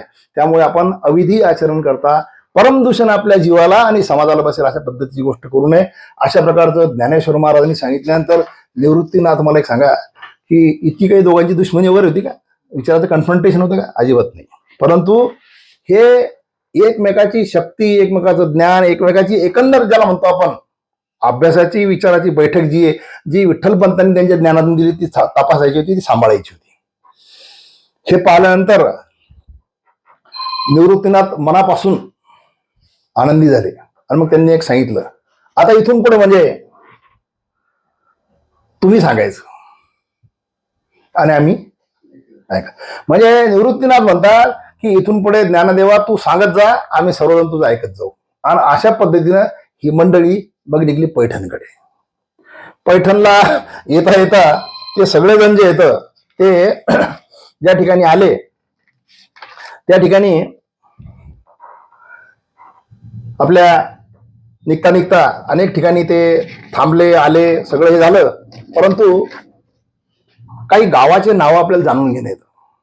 त्याच्यामध्ये पैठणकडे प्रस्थान करत असताना श्रीगोंदा तालुक्यात एक कोळेगाव नावाचं गाव आहे. त्या ठिकाणी माऊलीचा माळ आहे, तिथं ते 7 दिवस मुक्कामाला देवतात. त्यानंतर पैठणला त्यांचं वास्तव्य जे होतं ते कृष्णाजी पंत देवकुळे म्हणजे विठ्ठलपंतांचे मामा यांच्याकडे होतं. कारण हे अशा प्रकारचे लोक आले, हे तोपर्यंत वार्ता तिकडे गेली होती. अनेकाच्या संन्यासाची मुलं म्हणल्यावर कुतूहलान लोक पाहत होते आणि या कोणाच्या घरात ठेवायचे, कारण तिथं सगळं शास्त्र कार्यक्रम झाला असता. पण निराईचा भाऊ कृष्णाजी पंत देवकुळे आजही त्या पैठणामध्ये देवकुळेचे घर आहेत म्हणतात. हा देवकुळे होता. आणि त्या बाजूलाच एक आपेगावच्या बाजूला एक साष्टी पिंपळगाव म्हणून गाव आहे आपेगावच्या जवळ. तिथे एक पाताळेश्वर नावाचं एक संस्थान आहे, मंदिर आहे. त्या मंदिराचे पुजारी भोजलिंग काका हे त्यांचं नाव आहे. हे दोघं फक्त याच्या बाजूला पक्के होते. आता पैठण ज्ञानाचं गाव आहे, न्यायाचं गाव आहे, प्रतिष्ठानपूर नाव आहे, म्हणजे शालिवाहनाचं पहिल्यापासूनचं राज्य होतं. तशा ठिकाणी कृष्णाजी पंत देवकुळ्या हा काही साधा माणूस थोडी असेल. विठ्ठलपंताचा तो मामा म्हणजे त्र्यंबक पंताचा, आपलं गोविंद पंताचा शालक, म्हणजे तो सुद्धा अभ्यास होता ज्ञानानं. ते लक्षात ठेवणं आवश्यक. म्हणजे कोण कोणाला मदत करतं आपल्याला पाहणं आवश्यक आहे. आणि मग त्यांनी तिथे त्या ब्रह्मसभेचं हे केलं, आमंत्रण दिलं. ब्रह्मसभेचं आमंत्रण दिलं त्यावेळेस ब्रह्मसभेचं म्हणजे सूत्रधार म्हणून तिथं आले त्यावेळेसचे अतिशय ज्ञानानं परिपूर्ण असलेले बोपदेव शास्त्री, बोपदेव शास्त्री आणि हेमाद्री पंडित हे रामदेवराय यादवाच्या देवगिरीचे मुख्य 2 प्रधान ज्ञानाचे किंवा त्या तिथल्या यायच्या. हेमांगी पंडित आपल्याला माहिती आहे, चातुर्वर्ग चिंतामणीमध्ये त्यांनी ज्या ज्या गोष्टी लावून दिल्या म्हणजे ते कर्मठ होते. बहुजनांवर अशा प्रकारचे त्यांनी सर्व प्रकारचे म्हणजे व्रतवैकल्य लावून दिले होते की 4000 व्रतवैकल्य, म्हणजे प्रत्येकाला एका दिवसाला 11 कमी व्रत करावं लागतात. त्या हेमांद्रीचा सोबती बोबदेव तो या सगळ्याचा मुख्य सूत्रधार होता. आणि मग यांचं सगळं ते आपण ज्याला आर्ग्युमेंट म्हणतो ते ऐकलं तर मुळात काय माहितीये का, की संन्यासाच्या मुलांचं काय करायचं याचं त्यांच्याजवळ त्यावेळेसपर्यंत तरी कोणत्याही प्रकारचं शास्त्रोक्त अशा प्रकारचं साधन नव्हतं. त्याच्यामुळे आर्ग्युमेंट्स इकडून तिकडून झाले. ते सगळे झाल्यानंतर त्यांनी सांगितलं की तुम्हाला शास्त्रामध्ये एक उपाय आहे. आता पहा, त्यांनी जर तिथं मुंज करून दिली असती ना तरी मानवतेवर हा पुन्हा एक अवनदीचा भाग आला असता. जसा आळंदीवाल्याची भानगड झाली, त्यानं पत्र दिलं म्हणजे आपल्यावर उपकार झाले सामान्य माणसावर. यांना सुद्धा काही सापडलं. यांनी काय सांगितलं बघा, अतिशय सुंदर अभंग येतो. सुंदर म्हणजे महत्वाचा आहे. एक उपाय असे शास्त्रामध्ये कोणाला, तिकडे त्यांनी आई वडिलांना मारलंच मानलं गेलं देहांत प्रायश्चित त्यांनी स्वीकारलं, मग यांना माफ करायला पाहिजे होतं ना. इकडे हे माफ करू शकत नव्हते. म्हणतात शास्त्रामध्ये एक उपाय आहे. कोणाला, संन्यासाची जे मुलं आहेत तशी कंडिशन झालेली नाही, त्याच्यामध्ये असा क्लॉज निर्माण होता काही प्रश्नच नाही.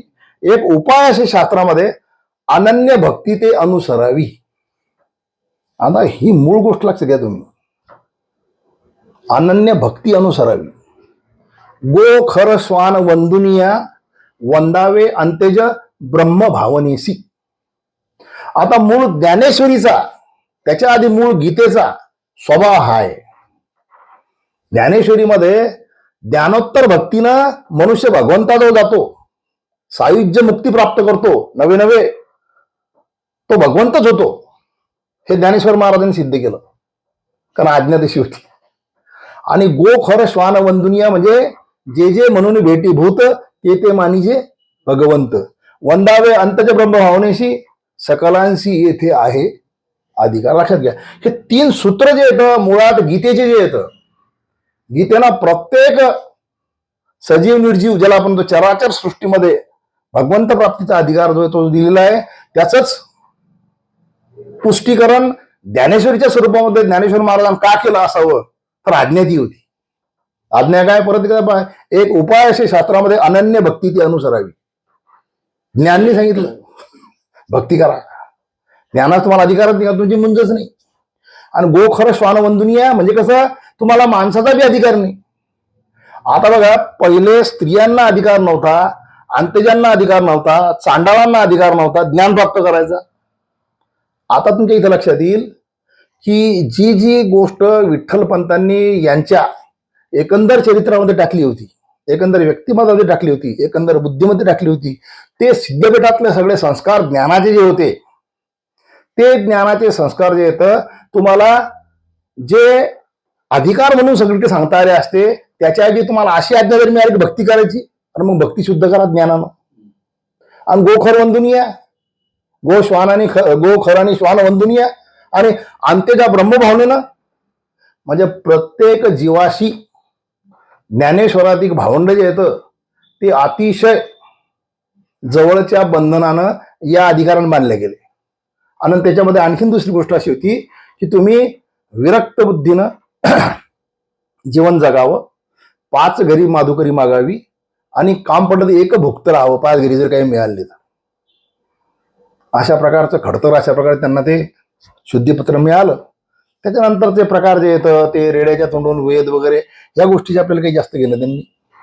परंतु ह्या आदेश मिळाल्यानंतरची पुन्हा त्या निवृत्तीची जी निवृत्तीनाथाची जी प्रतिक्रिया आहे ती फार महत्वाची आहे. तो अभंगास म्हणतो, ऐकोनी निवृत्ती संतोषीला चित्ती.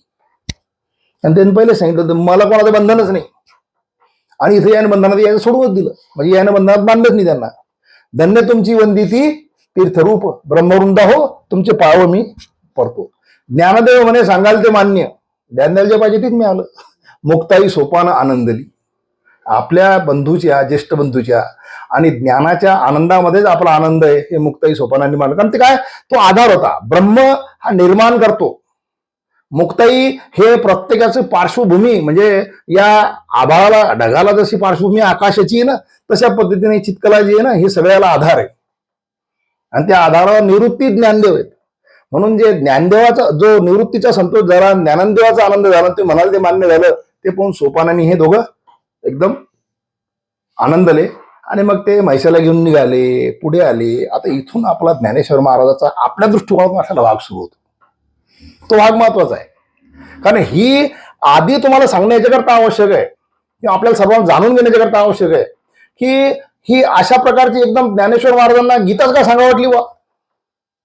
लक्षात घ्या, अनेक गोष्टीवर अनेक लोकांनी टीका केलेली, विशेषतः त्या काळातल्या ज्ञानी लोकांनी, कारण ब्रह्म जाणणारे ब्राह्मण जे होते त्यांनी अनेक शास्त्रावर टीका केली, पण त्या शास्त्रामध्ये कुठेतरी हा मोठेपणा सांगितलेला होता. म्हणून पण गीता ही अशी होती की त्यांना सामान्यातल्या सामान्य व्यक्तीच्या अंतरेमी असलेल्या भक्तीला, भगवंताच्या प्राप्तीचा अधिकार दिला. म्हणून गीतेवर सलग टीका करावी ही गोष्ट या एका आदेशानं बसलेली होती. एक उपाय असे शास्त्रामध्ये, अनन्य भक्ती ते अनुसरावी, गोखोर श्वान वंदुनिया वंदावे अंतज ब्रह्मभावनेसी. आता ही आज्ञा मिळाल्याबरोबर आपण काय केलं पाहिजे, असं विठ्ठलपंतांना जे काही ग्रंथ सांगितले असतील त्यातले कोणते कोणते ग्रंथ बाद झाले असतील. आता मला सांगा, अशी जर आज्ञा मिळाली असती तर हेमाद्री पंडित यांनी त्यावेळेस लिहिलेला चातुर्वर्ग चिंतामणी ज्ञानेश्वरांना कधी पाहिला असेल, त्याचं ट्रान्सलेशन करावं वाटलं असतं का? अजिबात नाही. ज्याच्यामध्ये रूढी परंपरा व्रतवैकल्य सांगितले ते कशाला? अनन्य भक्ती करायची ना. मग निर्गुणातला हा शिव, निर्गुणातला हा महाविष्णू जो काही म्हणायला तयार नाही, त्या शिवाचे उपासक असलेले किंवा त्याचे शिष्य असलेले ज्ञानेश्वराधिक यांना अशा प्रकारचे व्रतवैकल्य करण्याची गरज नव्हती.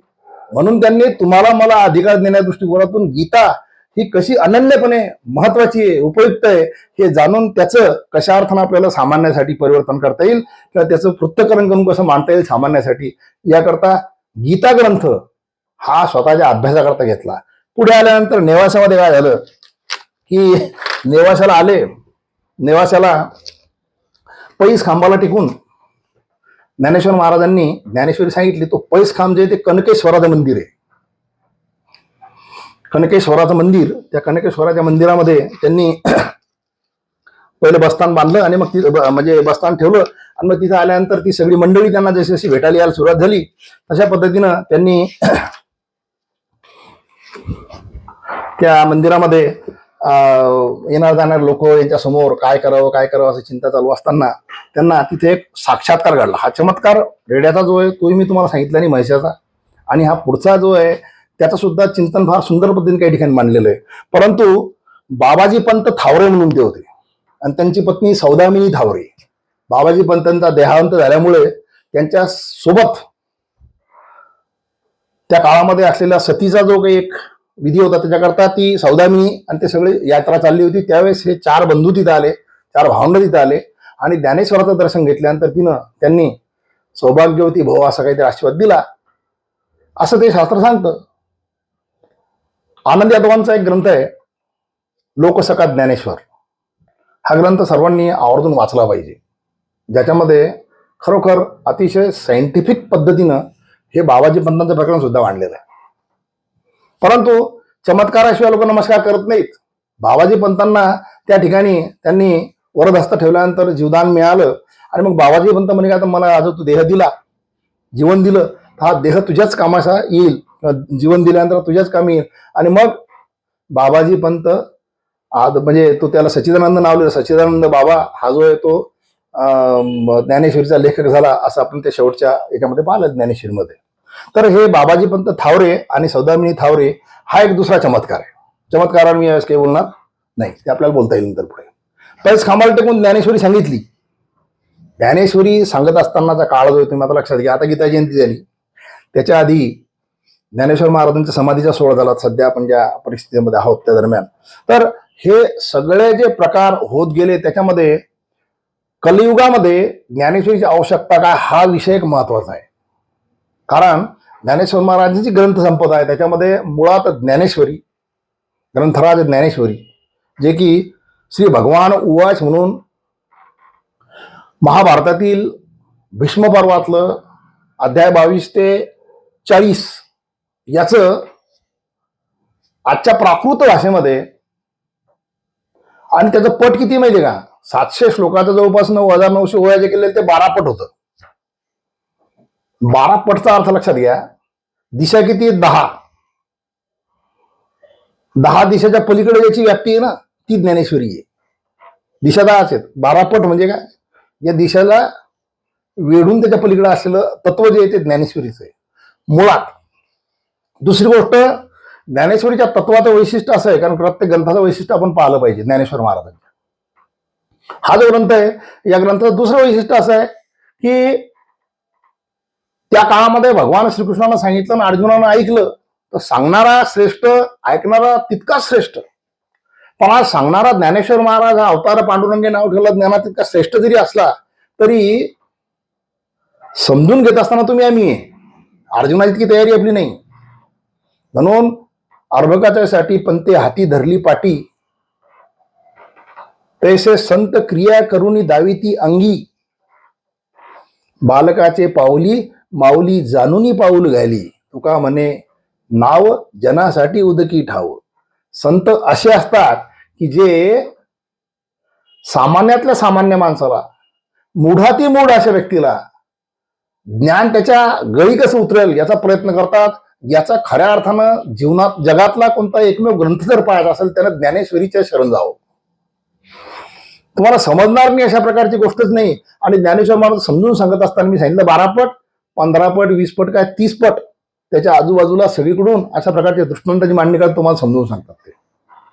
तर ज्ञानेश्वरी ग्रंथ जो याच्या आपलं चिंतन मांडायचंच आहे. ज्ञानेश्वरी हा ग्रंथ जो आहे तो खऱ्या अर्थानं श्रोतू संवाद आहे.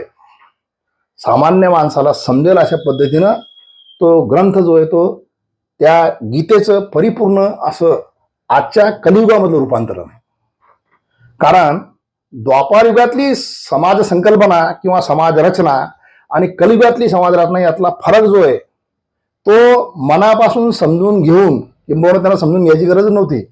आज लोकांना मी काय दिलं पाहिजे, सूर्यचंद्र असेपर्यंत या सामान्य मूढ जनांना जीवन मार्गक्रमण करत असताना संजीवन तत्वज्ञान कसं देता येईल याचा विचार ज्ञानेश्वर महाराजांनी जो केला त्याचं मूर्तिमंत स्वरूप म्हणून ज्ञानेश्वरी आहे. म्हणून ज्ञानेश्वर महाराज हे ज्या ज्यावेळेस तुम्ही ज्ञानेश्वरी उघडता त्या त्यावेळेस ज्ञानेश्वरीचे दर्शन घेऊन उघडलं पाहिजे, कारण ते ज्ञानेश्वर महाराज साक्षात आहेत. श्रोतू संवाद. नंतर मग एक असा प्रवाद आहे की अमृतानुभव तिथेच सांगितला, पण त्याच्या मागे आणखीन काही 1-2 असे म्हणजे पुरावे आहेत. अर्थात त्या पुराव्याच्या खोलीमध्ये आपल्याला जायचं नाही. की निवृत्तीनाथ म्हणत की तू ज्ञानेश्वरी सांगितली ती गीतेवरून सांगितली, आता तुझा स्वतःचा अनुभव सांग. तो स्वतःचा अनुभव म्हणजे अमृत अनुभव. अनुभवाचं अमृत जे आहे ते अमृत अनुभव आहे. आणि ते सांगत असताना असं म्हणतात की ते नेवासेमध्ये सांगितलं, पण काही जण म्हणतात की अमृतानुभव हा ब्राह्मणी तालुका राहेरी या गावात, तालुका राहुरी या ठिकाणी सांगितलेला आहे. कारण त्या ठिकाणी तिथं सुद्धा एक पैसखांब आहे. हा जो पैसखांब आपण आता जो पाहतो तिथं बन्सीबुवा तांबे या व्यक्तींनी, ते साधूच अर्थात, त्यांनी मामासाहेब दांडेकरांच्या निर्देशावरून स्वतःची 18 एकर जमीन विकून हे मंदिर बांधलेलं आहे. आणि ते त्या दिवशी मामा म्हणत होते त्या पद्धतीने तो पैसखांब तिरपा दिसतो. पैसखांब तिरपाने ते रस्त्याला पॅरल करताना मंदिर आजच्या काळामध्ये सरळ केलेलं आहे बरं का. नाही तर मग ते औंढा नागनाथ सारखं झालं असतं तसं जर केलं असतं. तर मंदिराची रचना जी आहे ती या बन्सीबुवा तांबेने केलेली. मात्र राहुरीचा जो म्हणजे त्या ब्राह्मणीचा जो खांब आहे की नाही तो अजून उघडा आहे. आणि तिथे सद्गुरू जोग महाराजांचा उत्सव दरवर्षी साजरा केला जातो, जन्मोत्सव जो आहे तो. आणि तिथं मुक्ताईचं म्हणजे ब्राह्मणीचं मंदिर सुद्धा आहे आणि रेडेश्वराचं मंदिर सुद्धा आहे. अर्थात तो प्रत्येकाचा आपला श्रद्धेचा विश्वासाचा भाग असतो. आणि आपल्या देशामध्ये विशेषतः महाराष्ट्रामध्ये ज्या ज्या ठिकाणी संतांनी पाय लावलेला आहे त्या ठिकाणी प्रत्येक दगड माती ही जी ती पुण्यवानच झालेली आहे. आमच्या बाजूला म्हणजे बुलढाण्याच्या बाजूला असलेले सर्वज्ञ चक्रधर स्वामी जे येतं हे ज्या ज्या ठिकाणी स्पर्श करत त्या ठिकाणी त्यांची बैठक आहे. या देऊळगावमध्ये जवळ एक गाव जे आहे तिथं डोडरा म्हणून गाव आहे, तिथे एका गावामध्ये 24 बैठकी आहेत. घराच्या खाली, घराच्या वर, घराच्या इकडे, घराच्या तिकडे. कारण संत जिथे जातात तिथं ते परिस्पर्श असतो त्यांचा. म्हणून त्या श्रद्धेला कुठल्याही प्रकारचा अंधश्रद्धेचा स्पर्श नाही. कारण कुठल्याही गोष्टीसमोर नतमस्तक होणं हे नम्रतेचं लक्षण असतं. संतांनी ते शिकवलेलं आहे. असो, मग हा अमृतानुभव तिथे झाला. अमृतानुभव झाल्यानंतर अमृतानुभव हा अतिशय संबंध कठीण, कारण हा सद्गुरूंनी म्हणजे निवृत्तीनाथांच्या सांगितलेल्या आदेशावरून त्यांच्याशी संवाद साधताना ज्ञानेश्वर महाराजांनी म्हणजे त्याच्या शिष्यांनी तेवढ्याच ताकदीच्या ती गोष्ट सांगितली. त्याच्यामुळे तुमच्या माझ्यासारखा सामान्य माणूस त्याच्या मदत पडला की त्याला सगळ्या दृष्टीने त्रास होतो. अमृतानुभव अतिशय कठीण गोष्ट आहे, कारण ती एका मान्यता असलेल्या जगताच्या स्वामी असलेल्या गुरुला तितक्या श्रेष्ठ अशा शिष्यांचा गुरु शिष्याचा संवाद आहे. त्याच्यामध्ये तुमच्या आमच्या हरक्यानं पडू नये. पडलं तर किती त्रास होतो त्याने अनुभव घ्यायचा. म्हणून वाचावी ज्ञानेश्वरी, डोळा पाहावी पंढरी आपल्यासाठी चांगलं आहे. पण अमृतानुभव तयार झाला. मग हे झाल्यानंतर समोर आल्यानंतर त्या आळे फाट्यावर त्या महिषाचं निधन झालं. तिथेचं मंदिर आहे. तिथून मग ही मंडळी आळंदीत आली. आळंदीत आल्यानंतर तिथे चांगावटेश्वराचा कार्यक्रम तुम्हाला माहिती हो. 1400 वर्षाचा आयुष्य असलेला चांगदेव जो आहे तो अहंकाराने तिथून आला. काय म्हणू याला, मी आशीर्वाद देऊ की प्रणाम करू हे न समजल्यामुळे कोरपत्र पाठवलं. त्याच्यासाठी चांगदेव 65 लिहिल्या गेली. चांगदेव 65चा पहिली जी ओवी ती फार महत्वाची. स्वस्ती श्री वटेशू जो लपवूनी जगदा भासू, दावी मग ग्रासू प्रगटीला घरी. पहिलीच ओवी. ही ओवी जी आहे ना, ही तसं पाहिलं तर अतिशय धूर्त उपरोधिक असं वाटेल चांगदेवाला की माझी तारीफ केली. पण त्याच्या 1400 वर्षाच्या वयावर ही टीका केलेली. जो लपवूनी जगता भासू, जगताचा भास जो आहे तो लेखा जगता जगता लपवला बरं का. आणि दावी मग ग्रासू प्रगटला खरी. शेवटी क्षणाक्षणाला आपण मरत असतो, आपला ग्रास होत असतो हे लक्षात ठेव. मग स्वस्ती श्री म्हणजे आशीर्वाद दिला.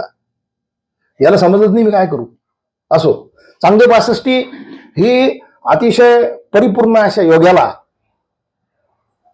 ज्ञानाची त्याची जी कक्षा अडकलेली होती अहंकारामध्ये ती मोकळी करण्याकरता त्याला केलेलं मार्गदर्शन दिग्दर्शन आहे.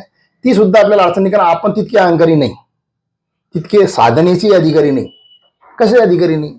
चांगदेव 65 अभ्यास म्हणून ज्याला करायचं त्यानं करावा. पण मी पहिल्या ओळीपासून तुम्हाला सांगितलं की त्याच्यामध्ये उपरोध आहे, धूर्तपणा आहे, काळवेवाजपणा आहे. आपली तारीफ केली की आपल्याला मारलं घेटर हे काही समजत. स्वस्ती श्री वटेशू जो लपवूनी जगता भासू, दावी मग ग्रासू प्रगटला घरी. जगता भास लपवतो आणि नंतर मग तुझा घास घेतला गेला असं तो दाखवतो. अशा प्रकारचा आहे तो. पण या सगळ्यामध्ये श्रेष्ठ गोष्ट जी आहे ती मात्र आता आपल्याला समजून घेणं आवश्यक. कारण काय झालं, ही मंडळी ज्यावेळेस आळंदीमध्ये आली, एक लक्षात घ्या, आपलाही अनुभव येतो. आपण जीवनामध्ये ज्या ज्यावेळी परिपूर्ण झाला असं वाटतं त्यावेळेस जो ज्ञानी व्यक्ती असतो तो बेचैन होतो. सामान्य मनुष्य असतो तो भौतिकतेनं परिपूर्ण झाला त्याला खूप वाटतं बस झाला आता आम्ही हे केलं आम्ही ते केलं. आपण पाहतो ज्ञानेश्वरीमध्ये तुम्ही जर पाहिला 18 अध्यायामध्ये तिथं बऱ्याच ठिकाणी हे जे म्हणजे राजस गुणाचे लोक असतात ते सांगतात असं झालं तर झालं, आम्ही असं केलं तसं केलं. पण ज्ञानी व्यक्ती जो असतो की नाही त्याची जिज्ञासा असो का त्याची कर्तव्य परायंत असते त्याला स्वस्त बसू देत नाही. मी ज्ञानेश्वरी सांगितली, माझा अमृत अनुभव झाला, माझी चांगली 65 झाली, पण तरी मला काहीतरी अपूर्णांक वाटतं. माझ्या जीविताची परिपूर्णता राहिली कारण मला आदेश जो मिळालेला आहे तो आदेश मी तुम्हाला सांगितला मागच्या वेळेचा तो महत्वाचा आहे की आपण सर्वांनी काय करावं तर गोखर वंदून तशा पद्धतीने राहायला सांगितलं. अंतजाशी ब्रह्मभावनेने राहायला सांगितलं. तुम्हाला अनन्य भक्ती करायची. मग ही कशी करते. आता या सगळ्या प्रवासामध्ये भक्ती झाली, ज्ञान झालं, ज्ञानेश्वरीच्या स्वरूपामध्ये परिपूर्ण झालं. गुरुचे सांगत असताना अमृतानुभवाचं बी ज्ञान झालं. चांगदेव 65 मध्ये उपदेश झाला. भक्ती राहिली. भक्ती कुठे आहे. म्हणून ज्ञानपीठामध्ये, न्यायपीठामध्ये, पैठणामध्ये जिथं शुद्धी मिळाली नाही ही बेचैनी पाहून निवृत्तीनाथ जे येतं ते म्हणतात आता तुम्हाला खऱ्या अर्थानं भक्ती करतात ज्ञानाकरता जर त्याचं असेल तर चला कुठे पंढरपूरला. पंढरपूरला चला हे निवृत्तीनाथांचे सांगितलं. तो ज्ञानेश्वराच्या जीवनातला खऱ्या अर्थानं टर्निंग पॉईंट ज्याला आपण म्हणतो तो महत्वाचा आहे. आणि तो तुमच्या आमच्या सर्व मानवतेच्या दृष्टिकोनातून वारकरी संप्रदायाचं चिंतन करणाऱ्या प्रत्येकासाठी खऱ्या अर्थानं भाग्याचा क्षण आहे. तो काकड्याचा अभंग एक, तो अभंग महत्वाचा आहे. तो अभंग जो आहे तो आंधळे पांगळेमध्ये येतो. त्या आंधळे पांगळेमधला तो अभंग जो तुम्हाला मी सांगतो तो लक्षात ठेवून आपण प्रत्येकानं निश्चितपणे वाचलं पाहिजे. या चरित्रातला महत्वाचा टर्निंग पॉईंट येतो. पहिला टर्निंग पॉईंट कोणता की आपण अविधीनं वागू नये, संत सांगतील त्या मार्गाने जावं असं शुद्धीपत्र घेऊन गेले तेव्हाचा. दुसरा टर्निंग पॉईंट कोणता की अंतजासारखं वागा, गो खर श्वान वंदून चला, तो दुसरा. हा तिसरा टर्निंग पॉईंट आहे महत्वाचा. आंधळ्या पांगळ्याचा अभंग जो आहे त्या याच्यामध्ये आपल्या काकड्याच्या वजनामध्ये त्याच्यामध्ये ज्ञानेश्वर महाराज म्हणतात पूर्वजन्मी पाप केले ते हे बहु विस्तारिले विषय सुख नाशिवंत सेविता तिमिर कोंडले. आता मला एक सांगा तुम्ही, ज्ञानेश्वर महाराज आपण काय सांगितलं सुरुवातीला? विष्णूचा अवतार आहे. मग त्यांनी पूर्वजन्मी कुठं पाप केलं? पण ही प्रामाणिक प्रज्ञा असते. कारण ज्या ज्या वेळेस भगवंत पृथ्वीवर येतात ना, ते अवतार घेतात, म्हणजे अवतरण होतं, म्हणजे त्यांचं स्वतःचं डिमोशन होत असतं. आणि तुमच्या आमच्या मर्त्यभूमीवर आल्यानंतर तिथलं सुख दुःख पाप पुण्य लागत असतं माणसाला, याची कबुली द्यावी लागत असते. नाही तर स्वतःला मोठेपणामध्ये आपण समजतो बऱ्याच वेळा ती अडचण आहे आपली. स्वतः अवतार पांडुरंगे नाव ठेवलं, ज्ञाना विष्णूचा अवतार काय म्हणतो बघा, पूर्वजन्मी बहु पाप केले ते हे विस्तारले. आता तर कबूलच करीत नाही आपण पाप केल्याच. म्हणजे हे अंतर लक्षात आलं पाहिजे संताजन आपलं. विषय सुख नाशिवंत सेविता तिमिर कोंडले, 84 लक्ष योनी फिरता दुःख भोगिले, ज्ञानदृष्टी हरपली दोन्ही नेत्र आंधळे. धर्म जागो सदैवाचा जेबा उपकारी, आंधळ्या दृष्टी देता ते नामी उच्चारी. संसार दुःख मूळ चौकड इंगळ, विश्रांती नाही कोठे रात्रंदिवस तरमळ. ते म्हणतात अशा या संसारामध्ये जिथं मूळ दुःख आहे सगळं, तिथं मी तळमळ करतो. आता मी काय काय करतो हे पुढे त्यांनी दिलेलं, पण मला त्यातला महत्वाचा मुद्दा तुम्हाला सांगायचा आहे की निवृत्तीनाथांनी नुसतं तुम्ही सांगसाल ते मी ऐकतो हे सुरुवातीला जरी सांगितलं, कारण हे सर्व त्यांच्याकडून करून घ्यायचं होतं. हे करून घेत असताना ज्ञानाची एक अधिष्ठापना करायची होती, ती ज्ञानेश्वरीमध्ये केली. ज्ञानजन्य भक्तीची करायची ती ज्ञानेश्वरीमध्ये केली. त्यानंतर एक जीवशिव सृष्टीमध्ये प्रकृती पुरुष याचा संबंध दाखवायचा होता, तो अमृतानुभवमध्ये दाखवून झाला. मग आता खऱ्या अर्थानं सामान्य माणसाला त्या भक्तीच्या मार्गावर कसं नेता येईल याचं सूत्र काहीतरी शोधणं आवश्यक होतं. आणि ते शोधत असताना त्यांना जे निर्देश दिले, त्या निर्देशाच्या या अभंगाच्या आंधळे पांगळ्याच्या अभंगाच्या शेवटी ज्ञानेश्वर महाराज म्हणतात, साधू संत मायबाप तीही केले कृपादान, पंढरी यात्रे नेले घडले चंद्रभागे स्नान. लक्षात घ्या, पंढरीचा वास चंद्रभागे स्नान, अनिक दर्शन विठोबाचे. साधू संत मायबाप तीही केले कृपादान, पंढरी यात्रे नेले केले चंद्रभागे स्नान, पुंडलिक वैद्यराजे पूर्वी साधले साधन, वैकुंठीचे मूळपीठ डोळा घातले ते अंजन. कारण आधी काय झालं तर माहितीये का, ज्ञानदृष्टी हरपली दोन्ही नेत्र आंधळे. इथं काय म्हणतात, पुंडलिक वैद्यराजे पूर्वी साधले साधन, वैकुंठीचे मूळपीठ डोळा घातले अंजन. याचा सूत्राचा अर्थ मी तुम्हाला तुमच्याशी चिंतन करताना सांगतो. कृष्णांजन एक वेळा डोळा घालिता आढळ, तिमिर दुःख गेले फिटले भ्रांती पटळ, श्री निवृत्ती राजे मार्ग दाखविला सोजवळ, श्री निवृत्ती राये मार्ग दाखविला सोजवळ, बाप रखमादेवर विठ्ठल दिनाचा दयाळ. इथं स्पष्टपणे सांगितलं की ते साधू संत हृदयाचे लोक ज्यांनी मला खऱ्या अर्थानं पंढरीच्या यात्रेनं चंद्रभागेचं स्नान जर घातलं, त्या ठिकाणी पुंडलिकानं पूर्वीच वैकुंठीचं मूळपीठ जे उभं केलं होतं, तिथं माझ्या डोळ्यामध्ये त्यांनी खऱ्या अर्थानं अंजन घातलं. आणि हे एक वेळा माझ्या डोळ्यामध्ये कृष्णांजन गेल्यानंतर माझ्या समोरचा पूर्ण तिमिर दुःख अंधकार जो तो नष्ट झाला. म्हणून माझा मायबाप सखा गुरु निवृत्ती राजा यानं माझ्यावर खऱ्या अर्थानं हा सोजवळ मार्ग दाखवून उपकार केला. आणि म्हणून मला तो पंढरीचा पांडुरंग जो तो विठ्ठल सोजवळ तो सापडला. दिस इज द टर्निंग पॉइंट अभंग. ज्ञानेश्वराच्या चरित्रामध्ये निर्गुण निराकारामध्ये असलेला ज्ञानेश्वर महाराजांचा पूर्ण परिवार सगुण साकार असलेल्या पंढरीच्या पायाशी आला. कारण ज्ञानपीठामध्ये न्यायपीठामध्ये त्यांना खऱ्या अर्थानं न्याय मिळाला नाही, हे आपल्यासाठी आवश्यक होतं. सामान्य माणसासाठी त्यांचा अन्याय तो आवश्यक होता, म्हणून ज्ञानेश्वरी मिळाली. परंतु तरी भक्ती परिपूर्ण करण्याकरता लोकपीठाकडे जाणं आवश्यक होते. लोकपीठ म्हणजे पंढरीचं. फाटके असलेले वारकरी येतात कसे, करतात काय, हे पाहण्याकरता तिथे जाणं आवश्यक होतं. म्हणून तू तिथे जाऊन पहा, म्हणजे तो लक्षात भक्ती काय. आणि मग ते पाहिल्यानंतर त्यांच्या डोळ्यासमोरचा तो खऱ्या अर्थानं अज्ञान म्हणता येईल त्याला, परंतु तो ज्ञानाचा किंवा न्यायाचा जो काही असेल पगडा तो नष्ट झाला. आणि खऱ्या अर्थानं लोकपीठामध्ये भक्ती काय असते हे त्यांना पाहायला मिळालं. आणि मग ज्ञानाची परिपूर्ण अवस्था असलेली ज्ञानेश्वरी, जी खऱ्या अर्थानं साहित्याचं सुद्धा फार मोठं एक अशा प्रकारचं कोंदण आहे, पण त्याच्याही पलीकडं ज्ञानेश्वर महाराज सामान्य भक्तासाठी लिहिते झाले हरिपाठ. हरिपाठ हा खऱ्या अर्थानं त्याला सूत्रग्रंथ म्हणतात. सूत्र म्हणजे त्याच्यामध्ये एक एक मुद्दा असतो. तो मुद्दा कसा असतो बघा, सामान्य मनुष्य मोजमाप करतो, इतकं झालं तितकं झालं, आणि पुण्य जमा करता करता मला स्वर्गात जायचंय. पण त्याला हे माहित नाही पुण्याची पावटी सरे तर इंद्रपदाची उठी उतरे मग येऊ लागती माघारे मृत्यू लोका. तिथं ते म्हणतात हरिमुखे म्हणा पुण्याची गणना. बिनकामी पुण्याची गणना कशाला करतो? तू फक्त एक काम कर, भगवंताच्या नावाचं जे ना ते फक्त जप करत राहा, किंवा दुसऱ्या कोणत्याही गोष्टीची आवश्यकता त्या ठिकाणी नाही. फक्त भगवंताचं नाव घे, आणि ते भगवंताचं नाव घेतल्यानंतर तू काय करू शकतो?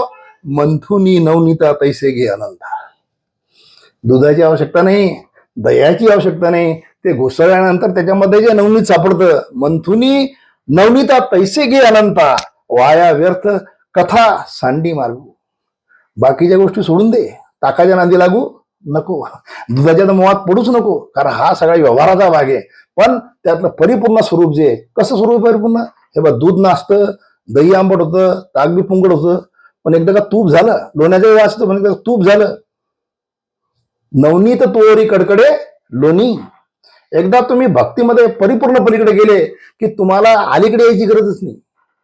म्हणून मंथुनी नवनीती तैसे घे अनंता, वाया व्यर्थ कथा सांडी मार्गू सूत्र येतो. आणि त्या सूत्रामध्ये महत्वाचं सूत्र, संताचे सांगाती मनोमार्गे गती, आकळवा श्रीपती येणे बनते. हे सूत्र सांगितलं. हे सूत्र सांगत असताना एक दुसरा उपकार तुमच्या माझ्यावर मानवतेवर केला. तो उपकार फार महत्वाचा आहे. तिथं हेच नामदेव आहे, सगुण साकारातल्या भगवंताच्या पाया पडत होते. कारण तो भगवंत त्याच्या सर्व प्रकारच्या मनोकामना पूर्ण करतो. त्याच्या आता नैवेद्य खात होता.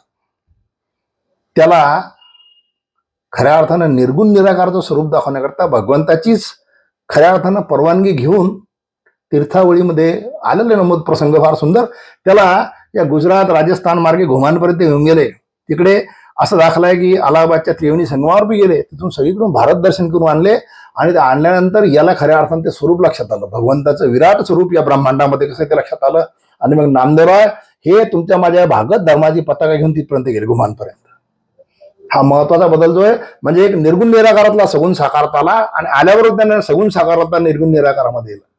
आणि म्हणून ज्ञानदीप लावू जगी हे सांगणारे म्हणजे कीर्तनकार आद्य नामदेवरा जरी असले तरी त्यांना तशा प्रकारची प्रेरणा देणारं जे येतं ते खऱ्या अर्थानं ज्ञानेश्वर महाराज. प्रवाद आपल्या महाराष्ट्राच्या भूमीमध्ये एकारलेपणानं कोणी काही म्हणत असलं तरी ज्ञानेश्वर महाराजाबद्दल नामदेव काय म्हणतात हे मी शेवटी सांगणार आहे, कारण आपला तिसरा टप्पा आलेला आहे. हे असं झालं, तीर्थावळीतून आले, हरिपाठ झाला. हरिपाठ हा अतिशय सोपा आहे. कारण सोपा कशा करता आहे, तो सामान्य भक्ताची भक्ती जी आहे त्याच्यावर आधार, त्याच्यामध्ये खऱ्या अर्थानं त्याचा एक आस्था किंवा एक विश्वास त्याच्यावर या करताय. म्हणजे ते म्हणतात भाऊबळे आकळे एरवी ना कळे आणि भावेविन भक्ती, हे सगळ्या गोष्टी सांगितलेल्या काय की तू त्याच्याशिवाय तू करू शकत नाही. आणि त्याच्याकरता तुला कोणत्या प्रकारचं भांडवल लागत नाही, कोणत्या प्रकारची शारीरिक सोबतता लागत नाही, किंवा काही शारीरिक शक्ती लागत नाही. भाव ठेव.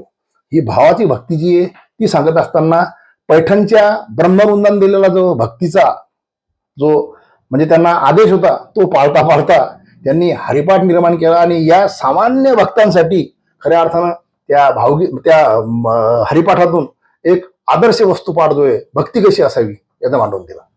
म्हणजे ते 28 अभंग जे आहेत ते वारकरी संप्रदायाचं खऱ्या अर्थाने चैतन्य प्राण आहे.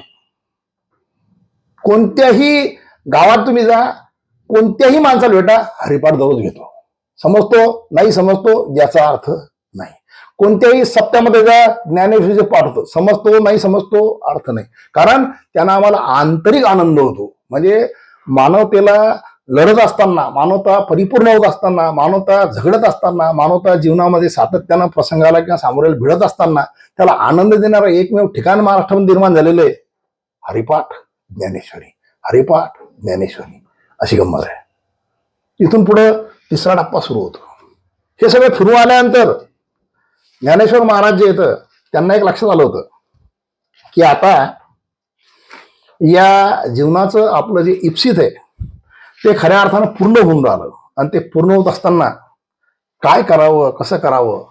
पुन्हा पंढरीच्या पांडुरंगाला त्यांनी साकडं घातलं. गजानन महाराजांच्या विजय ग्रंथामध्ये सुद्धा त्यांनी पंढरीच्या पांडुरंगात साकडं घातलं. लक्षात ठेवा की ते म्हणतात की आता मी जायला पाहिजे. विठोबा म्हणे ज्ञानदेवा तुझी विश्रांती मज ठेवा, ते मुराली आमच्या भावानी संदे, असं म्हणल्याबरोबर ते म्हणले. पण त्यांनी त्यांना निर्देश केला की कसं कसं करायचं, तू लक्षात ठेव. तर एक तुम्हाला मी गंमत सांगतो, म्हणजे आपल्याला ती सिच्युएशन लक्षात आली पाहिजे तारखेनुसार. कार्तिक शुद्ध प्रतिपदा जी असते का नाही, ती दिवाळीतली बली प्रतिपदा, बरोबर आहे. त्याच्यानंतर 11 दिवसानंतर एकादशी जी येते की नाही, ती प्रबोधिनी एकादशी म्हणजे कार्तिक एकादशी. आणि त्याच्यानंतर एकादशी जी येते ती उत्पत्ती एकादशी, पुढची कृष्ण एकादशी, कार्तिक कृष्ण एकादशी. तिचं पारणं असतं 12व्या दिवशी म्हणजे बारस. आणि त्याच्यानंतर कार्तिक कृष्ण त्रयोदशी हा ज्ञानेश्वर महाराज समाधीचा दिवस आहे. हे ज्या अभंगामध्ये, समाधीच्या अभंगामध्ये नामदेवराय सांगतात विठ्ठलाच्या तोंडातून, तो अभंग महत्वाचा आहे. विठवा म्हणे ज्ञानदेवा तुझी विश्रांती मन ठेवा, ते मुराली आमुच्या मना निसंदेह, कैसे समाधान ज्ञानदेवा अलंकापुरी समाधी ठेवा. ज्ञानदेव म्हणे तुमच्या पायाला ठेवा, नाही अलंकापुरात जा म्हणे.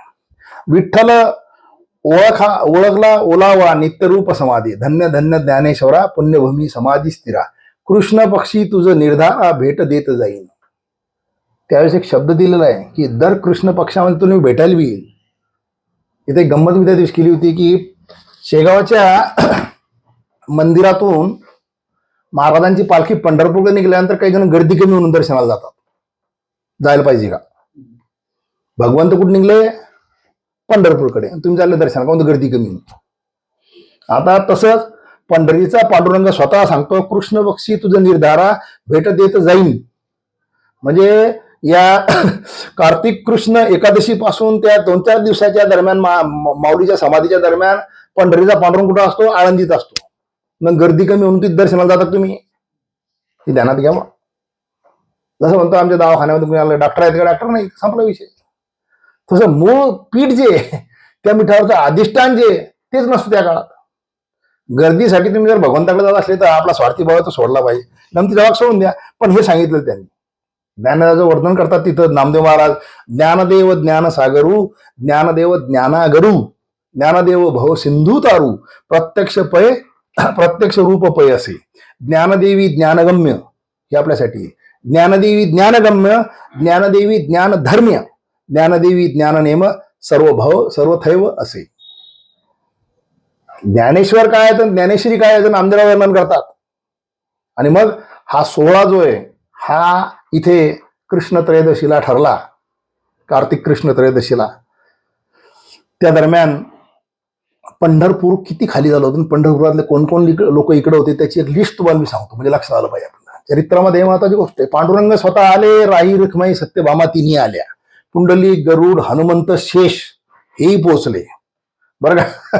ध्रुव प्रल्हाद अंबऋषी, बळी भीष्म नारद, अक्रूर विभीषण, परिसा भागवत नामाचे 4 मुलं नारा गोविंदा विठा महादा, हे 4 जण आले. यांनी समाधी साफ केली होती आणि यांनी ते दर्भ वगैरे ते आणलं होतं, बरं का. तुळशी बेल तीर्थर ते दर्भ, त्यानंतर फुले भगीरथी तीर्थ त्यांनी आणलं. चांगावटेश्वर हजर होते, गोरा कुंभार होते, सावता माळी होते आणि सर्व तीर्थ तिथे आलेली होती. म्हणजे इंद्रायणीचं स्नान जे म्हणतात का नाही, ते काही साधन नाही. चंद्रभागेचं स्नान जसं आहे तसं इंद्रायणीचं स्नान आहे. तर हे सगळेजण इथं आले होते. आणि हा सोहळा माऊलींना समाधी घ्यायची, तो सोहळा जो आहे तो सोहळा अनुपम्य होत असताना शेवटी काही जरी असलं, गुरु असले, शिव असले, व्योम, आणि हे मी काही समजत नाही, मला मी ऋषी नाही, मी किन्नर नाही, मी देव नाही, तरी मी मोठा बंधूत आहे. तिथं आठवण आली असली पाहिजे विठ्ठलपंत आणि रुक्मिणी मातेची, निवृत्तीनाथांना. त्यांच्या अंतर्यामी असलेला धैर्याचा बांध तिथे तुटला. आणि ते म्हणतात पांडुरंगाला माऊलीला तो अभंग खरोखर तुमच्या माझ्या हृदयाला सुद्धा स्पर्श करेल. नामदेवराने असं वर्णन केलंय, नामदेवराय संत जितके श्रेष्ठ होते, भक्त जितके श्रेष्ठ होते तितके श्रेष्ठ कवी होते. भावना कशा मांडल्या बघा. निवृत्ती म्हणे करिता समाधान, काही केल्या मन राहत नाही, बांधल्या तळ्याचा फुटला असे पाठ, ओग 12 वाट मुरडती, बांधल्या पेंडीचा सुटला असे आळा, तृण रानोमाळा पांगलेसे, हरिनिवीन खोपी पडली या ओस, 10 दिशा पाडसे भ्रमताती, मायबापी आम्हा त्यागिले तेव्हा, हा मुद्दा महत्वाचा आहे, मायबापे आम्हा त्यागिले तेव्हा, ऐसे संकट नाही झाले, ऐसे संकट तेव्हा झाले नाही, नामा म्हणे देवा पेटला हुताशन, खरा समाधान निवृत्तीची. निवृत्तीची अवस्था पाहून हे वर्णन नामदेवरायाने केलं. भगवंताला म्हणतात की वर्णन तुम्ही निवृत्तीचं समाधान करा. देव रुक्मिणी आणि साध्वीनं करीती समाधान निवृत्तीचे. समाधान करतात. काय समाधान करतात? ज्ञानियांनी ऐशी करावी खंती, ज्ञानियांनी ऐशी जव करावी खंती, अज्ञानाचा किती पाळाला. तुम्ही ज्ञानी लोक जर असं खंत करसाल, तर अज्ञानी तर मेले मग. त्यानं काय करावं? त्यांचं दूर फाटून जाईल. आकाशाचे ठाई आभ्रे येती जाती, कोण त्याची खंती करू पाहे. समाधान केलं, समाधान झालं, समाधान झालं, समाधान झालं असं आपण समजून चला. मग नंतर समाधीचा क्षण आला. त्याच्या आधी मी सांगितलं नारा गोविंदा विठा महादा यांनी ते समाधीचं स्थळ स्वच्छ केलं, दर्भ टाकलं. आता ते 6व्या अध्यायामध्ये तुम्ही सांगितलं तो दर्भ वगैरे टाकला, फुलं तीर्थ सगळं अंथरलं. आणि भाग्य पहा कसं आहे, हे भाग्य फार महत्वाचं आहे. हा अभंग सगळ्यात शेवटचा जो तो महत्वाचा आहे. आणि त्या अभंगामध्ये नामदेवराय समाधीचं वर्णन करतात. देव निवृत्ती यांनी धरले दोन्ही कर, म्हणजे एक हात पांडुरंगानं धरला, एक निवृत्तीनं धरला. जातो ज्ञानेश्वर समाधीशी. नदीची माशा घातले माजवन तैसे जनवन कालवले, दाही दिशा धुंद उदयास तवाविन. संध्याकाळी किंवा सकाळी धुंद होतात, पण त्या दुपारच्या भर दुपारच्या वेळी अशा प्रकारचा अवस्था झाली की त्या धुंद झाल्या तशा. तैसे गगन कालवले, जावणी ज्ञानेश्वर बैसले आसनावरी, पुढे ज्ञानेश्वरी ठेवी. ज्ञानदेव म्हणे सुखी केले देवा, पद्मपादी पादपद्मी ठेवा निरंतर. 3 वेळा जेव्हा जोडिले करकमळ, झाकियले डोळे ज्ञानदेवे. भीममुद्रा ठेवी डोळा निरंजनी लीन, झाले ब्रह्मपूर्ण ज्ञानदेव. आणि आता म्हणतात नामा म्हणे आता लोपला दिनकर, बाप ज्ञानदेव समाधीस्थ. मी तुम्हाला सांगितलं परंपरा काय. ज्ञानेश्वर महाराजांचे शिष्य विठोबा खेचरांचे शिष्य जे आहेत ते नामदेवराय. म्हणून आजकाल लोक काही म्हणत असले तरी नामदेवराय त्याला बाप म्हणजे पितामह मानत होते. म्हणून लोक काही म्हणू बरं का. लोकांच्या याच्यात आपण म्हणजे ज्ञानेश्वर महाराजांनी आणि तुकाराम महाराजांनी एका अभंगामध्ये सांगितले की करावा जतन आपुला विश्वास, अंगा आला रस आवडीचा. बहुता छंदाचे बहु असे जन, नये वाटू मन त्यांच्या सवयी. करावा जतन आपुला विश्वास, अंगा आला रस आवडीचा. नामदेवाला सांगितलंय आता लोपला दिनकर, बाप ज्ञानदेव समाधीस्थ. माऊलींची समाधी झाली, माऊलींची समाधी परिपूर्ण जरी झाली तरी काही गोष्टी आपण अजून त्यातल्या समजून घेणं आवश्यक आहेत. महत्वाच्या त्या समजून घेणं आवश्यक याच्या करता आहेत की आपल्याला ज्ञानेश्वराचं चरित्र इथं संपताशातला भाग नाही. कारण जोपर्यंत चंद्र सूर्य आहे तोपर्यंत मानवतेला मार्गदर्शनाची आवश्यकता आहे. आणि ते मार्गदर्शन ज्ञानेश्वरीमध्ये. वाचावी ज्ञानेश्वरी डोळा पहावी पंढरी असं जरी सांगत असलं तरी पंढरीच्या पीठामध्ये निवृत्ती आहे. पंढरीच्या पीठामध्ये निवृत्ती आहे. आणि ही निवृत्ती जी आहे ती खऱ्या अर्थानं ज्ञानानं परिपूर्ण करून ती भक्तीची अवस्था परिपूर्ण होऊ शकते. आणि ती अवस्था परिपूर्ण होण्याकरता तुम्हाला मला प्रत्येकाला या ज्ञानेश्वरी सातत्यानं चिंतन करणं आवश्यक आहे. हे चिंतन करत असताना ज्ञानेश्वरी तुम्हाला काय देऊ शकते हे लक्षात आलं पाहिजे. हे लक्षात येत असताना पसायदान तर जगासाठीच मागितलं, परंतु ज्ञानेश्वरीवर बरेच लोक वेगवेगळ्या प्रकारचे आक्षेप घेतात की ही तुम्हाला निवृत्ती प्रधान आहे, हे तुम्हाला संसारापासून दूर करते, हे तुम्हाला असं करते. परंतु एका विशिष्ट वयानंतर, एका विशिष्ट प्राप्तीनंतर माणसाच्या जीवनामध्ये भगवंताची प्राप्ती याकरता नरदेव हे लक्षात आलं पाहिजे. आणि त्याकरता सगळ्यात सोपान जो आहे तो ज्ञानेश्वरीचा आहे. कारण या जीवनामध्ये भौतिकतेची तुम्ही किती जरी आज धरली तरी आज हे संपलं की ते पाहिजे, ते संपलं की ते पाहिजे अशी माणसं मग हे असते. परंतु तुम्हाला आतून भरण्याकरता जर काही लागत असेल तर ती ज्ञानेश्वरी. म्हणून तुम्हाला मला आतून परिपूर्ण करणारा ग्रंथ जो आहे तो ज्ञानेश्वरी. त्याच्यामुळे ज्ञानेश्वरी जी आहे या ग्रंथाला माणसानं मला असं वाटतं की सातत्यानं आपल्या जवळ ठेवावं. आणि ज्ञानेश्वरी हा ग्रंथ जो आहे हा खरोखर अक्षर शब्द ओवी अर्थ काही जरी जाणलं तरी त्याच्यामध्ये गोडवा आहे, एक प्रवाहीपणा आहे. आणि तो जो आनंद आहे तो आनंद मला असं वाटतं की जीवनाच्या संघर्षामध्ये संकटामध्ये तुम्हाला मला ज्या ज्या ठिकाणी काही जखमा होतात अंतर्यामी बरं का बाहेरच्या नाही, त्या भरून काढण्याचं अमृत जर असेल की नाही पृथ्वीला तर ते ज्ञानेश्वरीच आहे. म्हणून तुम्ही आम्ही ज्ञानेश्वर महाराजांचं चरित्र वाचत असताना पाहत असताना ज्ञानेश्वरी हा ग्रंथ जो आहे तो आपल्याला कशा पद्धतीने अंगीकृत करता येईल आणि तो अंगीकृत करत असताना त्या ग्रंथाचं समाजामध्ये कशा पद्धतीने आपल्याला आपापल्या परीनं त्याचा प्रचार प्रसार करता येईल याकरता आपल्या स्वतःला बांधून घेणं आवश्यक आहे. ते जर बांधलं तर मला असं वाटतं की ज्ञानेश्वर महाराजांचं चरित्र जे आहे त्याचं आणि त्या ज्ञानेश्वर महाराजांच्या व्यक्तिमत्वानं त्यांच्या एकंदर या अवतरणानं, या मानवतेवर केलेल्या उपकाराचा कुठेतरी आपण उतराई होण्याचा प्रयत्न केला, असा माझा एक स्वतःचा अभिप्राय आहे. म्हणून आपण या निमित्तानं त्या ज्ञानेश्वराचं खऱ्या अर्थानं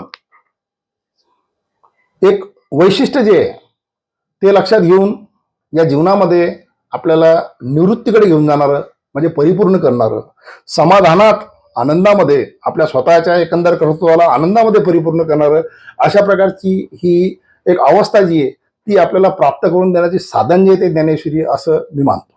ज्ञानेश्वर महाराजांचे मानवतेला असलेल्या उपकाराचा शेवटचा टप्पा मला सांगायचा आहे, तो म्हणजे ज्ञानेश्वर महाराजांनी रचला पाया वारकरी संप्रदाय, याचा अर्थ समजून घेणं आवश्यक आहे. ज्ञानेश्वर महाराज जीवनाचा काळ जो 13व्या शतकातला आहे, त्याच्या आधी 10व्या शतकामध्ये आपल्याकडे इस्लामी आक्रमण झालं होतं. तिथपासून तुमच्या माझ्यावर अत्याचार सुरू झाले होते. लोकांना, सामान्य माणसाला एकत्रित येण्याकरता काहीतरी गोष्टी लागतात, त्याचा आपण पुरावा पाहिलेला आहे. लोकमान्य टिळकांनी शिवजयंती सुरू केली, लोकमान्य टिळकांनी गणपती उत्सव सुरू केला, असं आपण जे म्हणतो ते एकत्रीकरणासाठी. तो एकत्र आल्यानंतर काही विचार करता येईल. त्याच्या पूर्वी म्हणजे या मुघलांचं आक्रमण होण्यापूर्वी किंवा अशा क्रूर अशा सत्ता किंवा संपत्तीसाठी आणि धर्मप्रसाराकरता तलवारीच्या जोरावर धर्मप्रसार करणाऱ्या या क्रूर टोळ्याच्या विरुद्ध काही आक्रमण त्यांचं होण्यापूर्वी आपल्या इकडे दिंड्या जात होत्या, पण त्या एकांगी होत्या.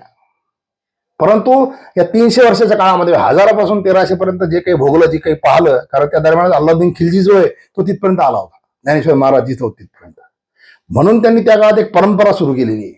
ती परंपरा जर लक्षात आली तर तुम्हाला या महाराष्ट्रातील पांडुरंगाच्या त्या वारीचं अर्थ लक्षात येईल. त्या वारीचा अर्थ मला या निमित्तानं सांगायचा तुम्हाला. वारीचा अर्थ असा आहे की शास्त्रामध्ये त्रिपुटी आहे, ज्ञाता, ज्ञान आणि ज्ञेय.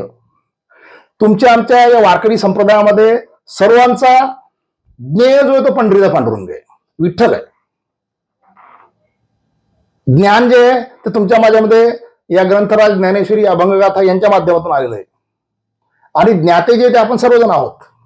म्हणून दिंडीची परंपरा जी आहे त्याच्यामध्ये एक वेगळा बदल झाला आणि प्रत्येक संताचा पादुका किंवा त्याचा मुखवटा घेऊन, पालखी घेऊन ज्यावेळेस वारकरी जातात त्यावेळेस त्याला पालखी आणि पालखी सहित दिंडी म्हणतात.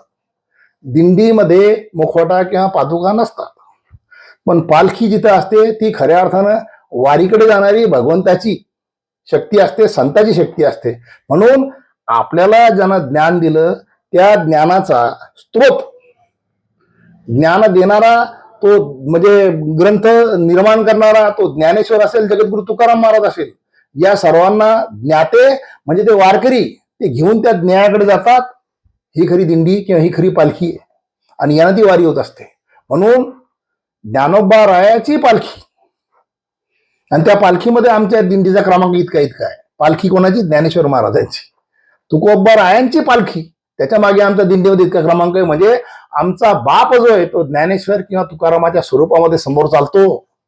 ते ज्ञान आहे आमचं. पंढरीचा पांडुरंग तो ज्ञेय आहे आमचा. आणि त्याच्या मागे आम्ही जाणारे वारकरी जे आहे ते आम्ही या आमच्या ज्ञानाच्या माध्यमातून त्या ज्ञानाला प्राप्त करणारे संताचे सांगाती मनोमार्ग गती आकळावा श्रीपती येणे पंथे, हे या वारीचं वैशिष्ट्य आहे. आणि म्हणून या परंपरेला जिवंत ठेवणे, वृद्धिंगत करणे, नवे तिच्यामध्ये नवचैतन्य टाकणे, हे कार्य जे आहे हे ज्ञानेश्वर महाराजांनी केलं. कारण ज्ञानेश्वर महाराजांच्या आधी कधीही कुठेही अशा प्रकारच्या दिंड्या कोणत्या संतांच्या निघत नव्हत्या. ते लोक दर्शनाला जात निश्चित होते पंढरीच्या पांडुरंगाला. कारण 8व्या शतकामध्ये पांडुरंग अष्टकम जे लिहिलेलं आहे आदी शंकराचार्यांनी, त्यावेळेस पांडुरंग महात्म्य होतच. पण पांडुरंगाच्या महात्म्याला अधिक बळकटी, सामान्याचा खऱ्या अर्थानं त्याला एक अधिष्ठान देण्याचं कार्य जे आहे ते ज्ञानेश्वर महाराजांनी केलं. म्हणून ज्ञानादेवी रचिला पाया. हा पाया जो आहे हा जितका मजबूत तितके तुम्ही आम्ही सशक्त, विचारानं सुद्धा, कृतीनं सुद्धा, भक्तीनं सुद्धा. कारण ज्ञान तुमच्या आमच्या जो ज्ञानेश्वर तुकोबा रायाचं आहे. आज माऊली ज्ञानेश्वरांचं चरित्र सांगत असताना ठाणे उपासना केंद्राच्या बरोबर ज्या ज्या व्यक्तींपर्यंत हे पोहोचेल त्या सर्वांना मनापासून मी वंदन करतो आणि माझ्या शब्दांना या ठिकाणी मी विराम देतो. रामकृष्ण हरी.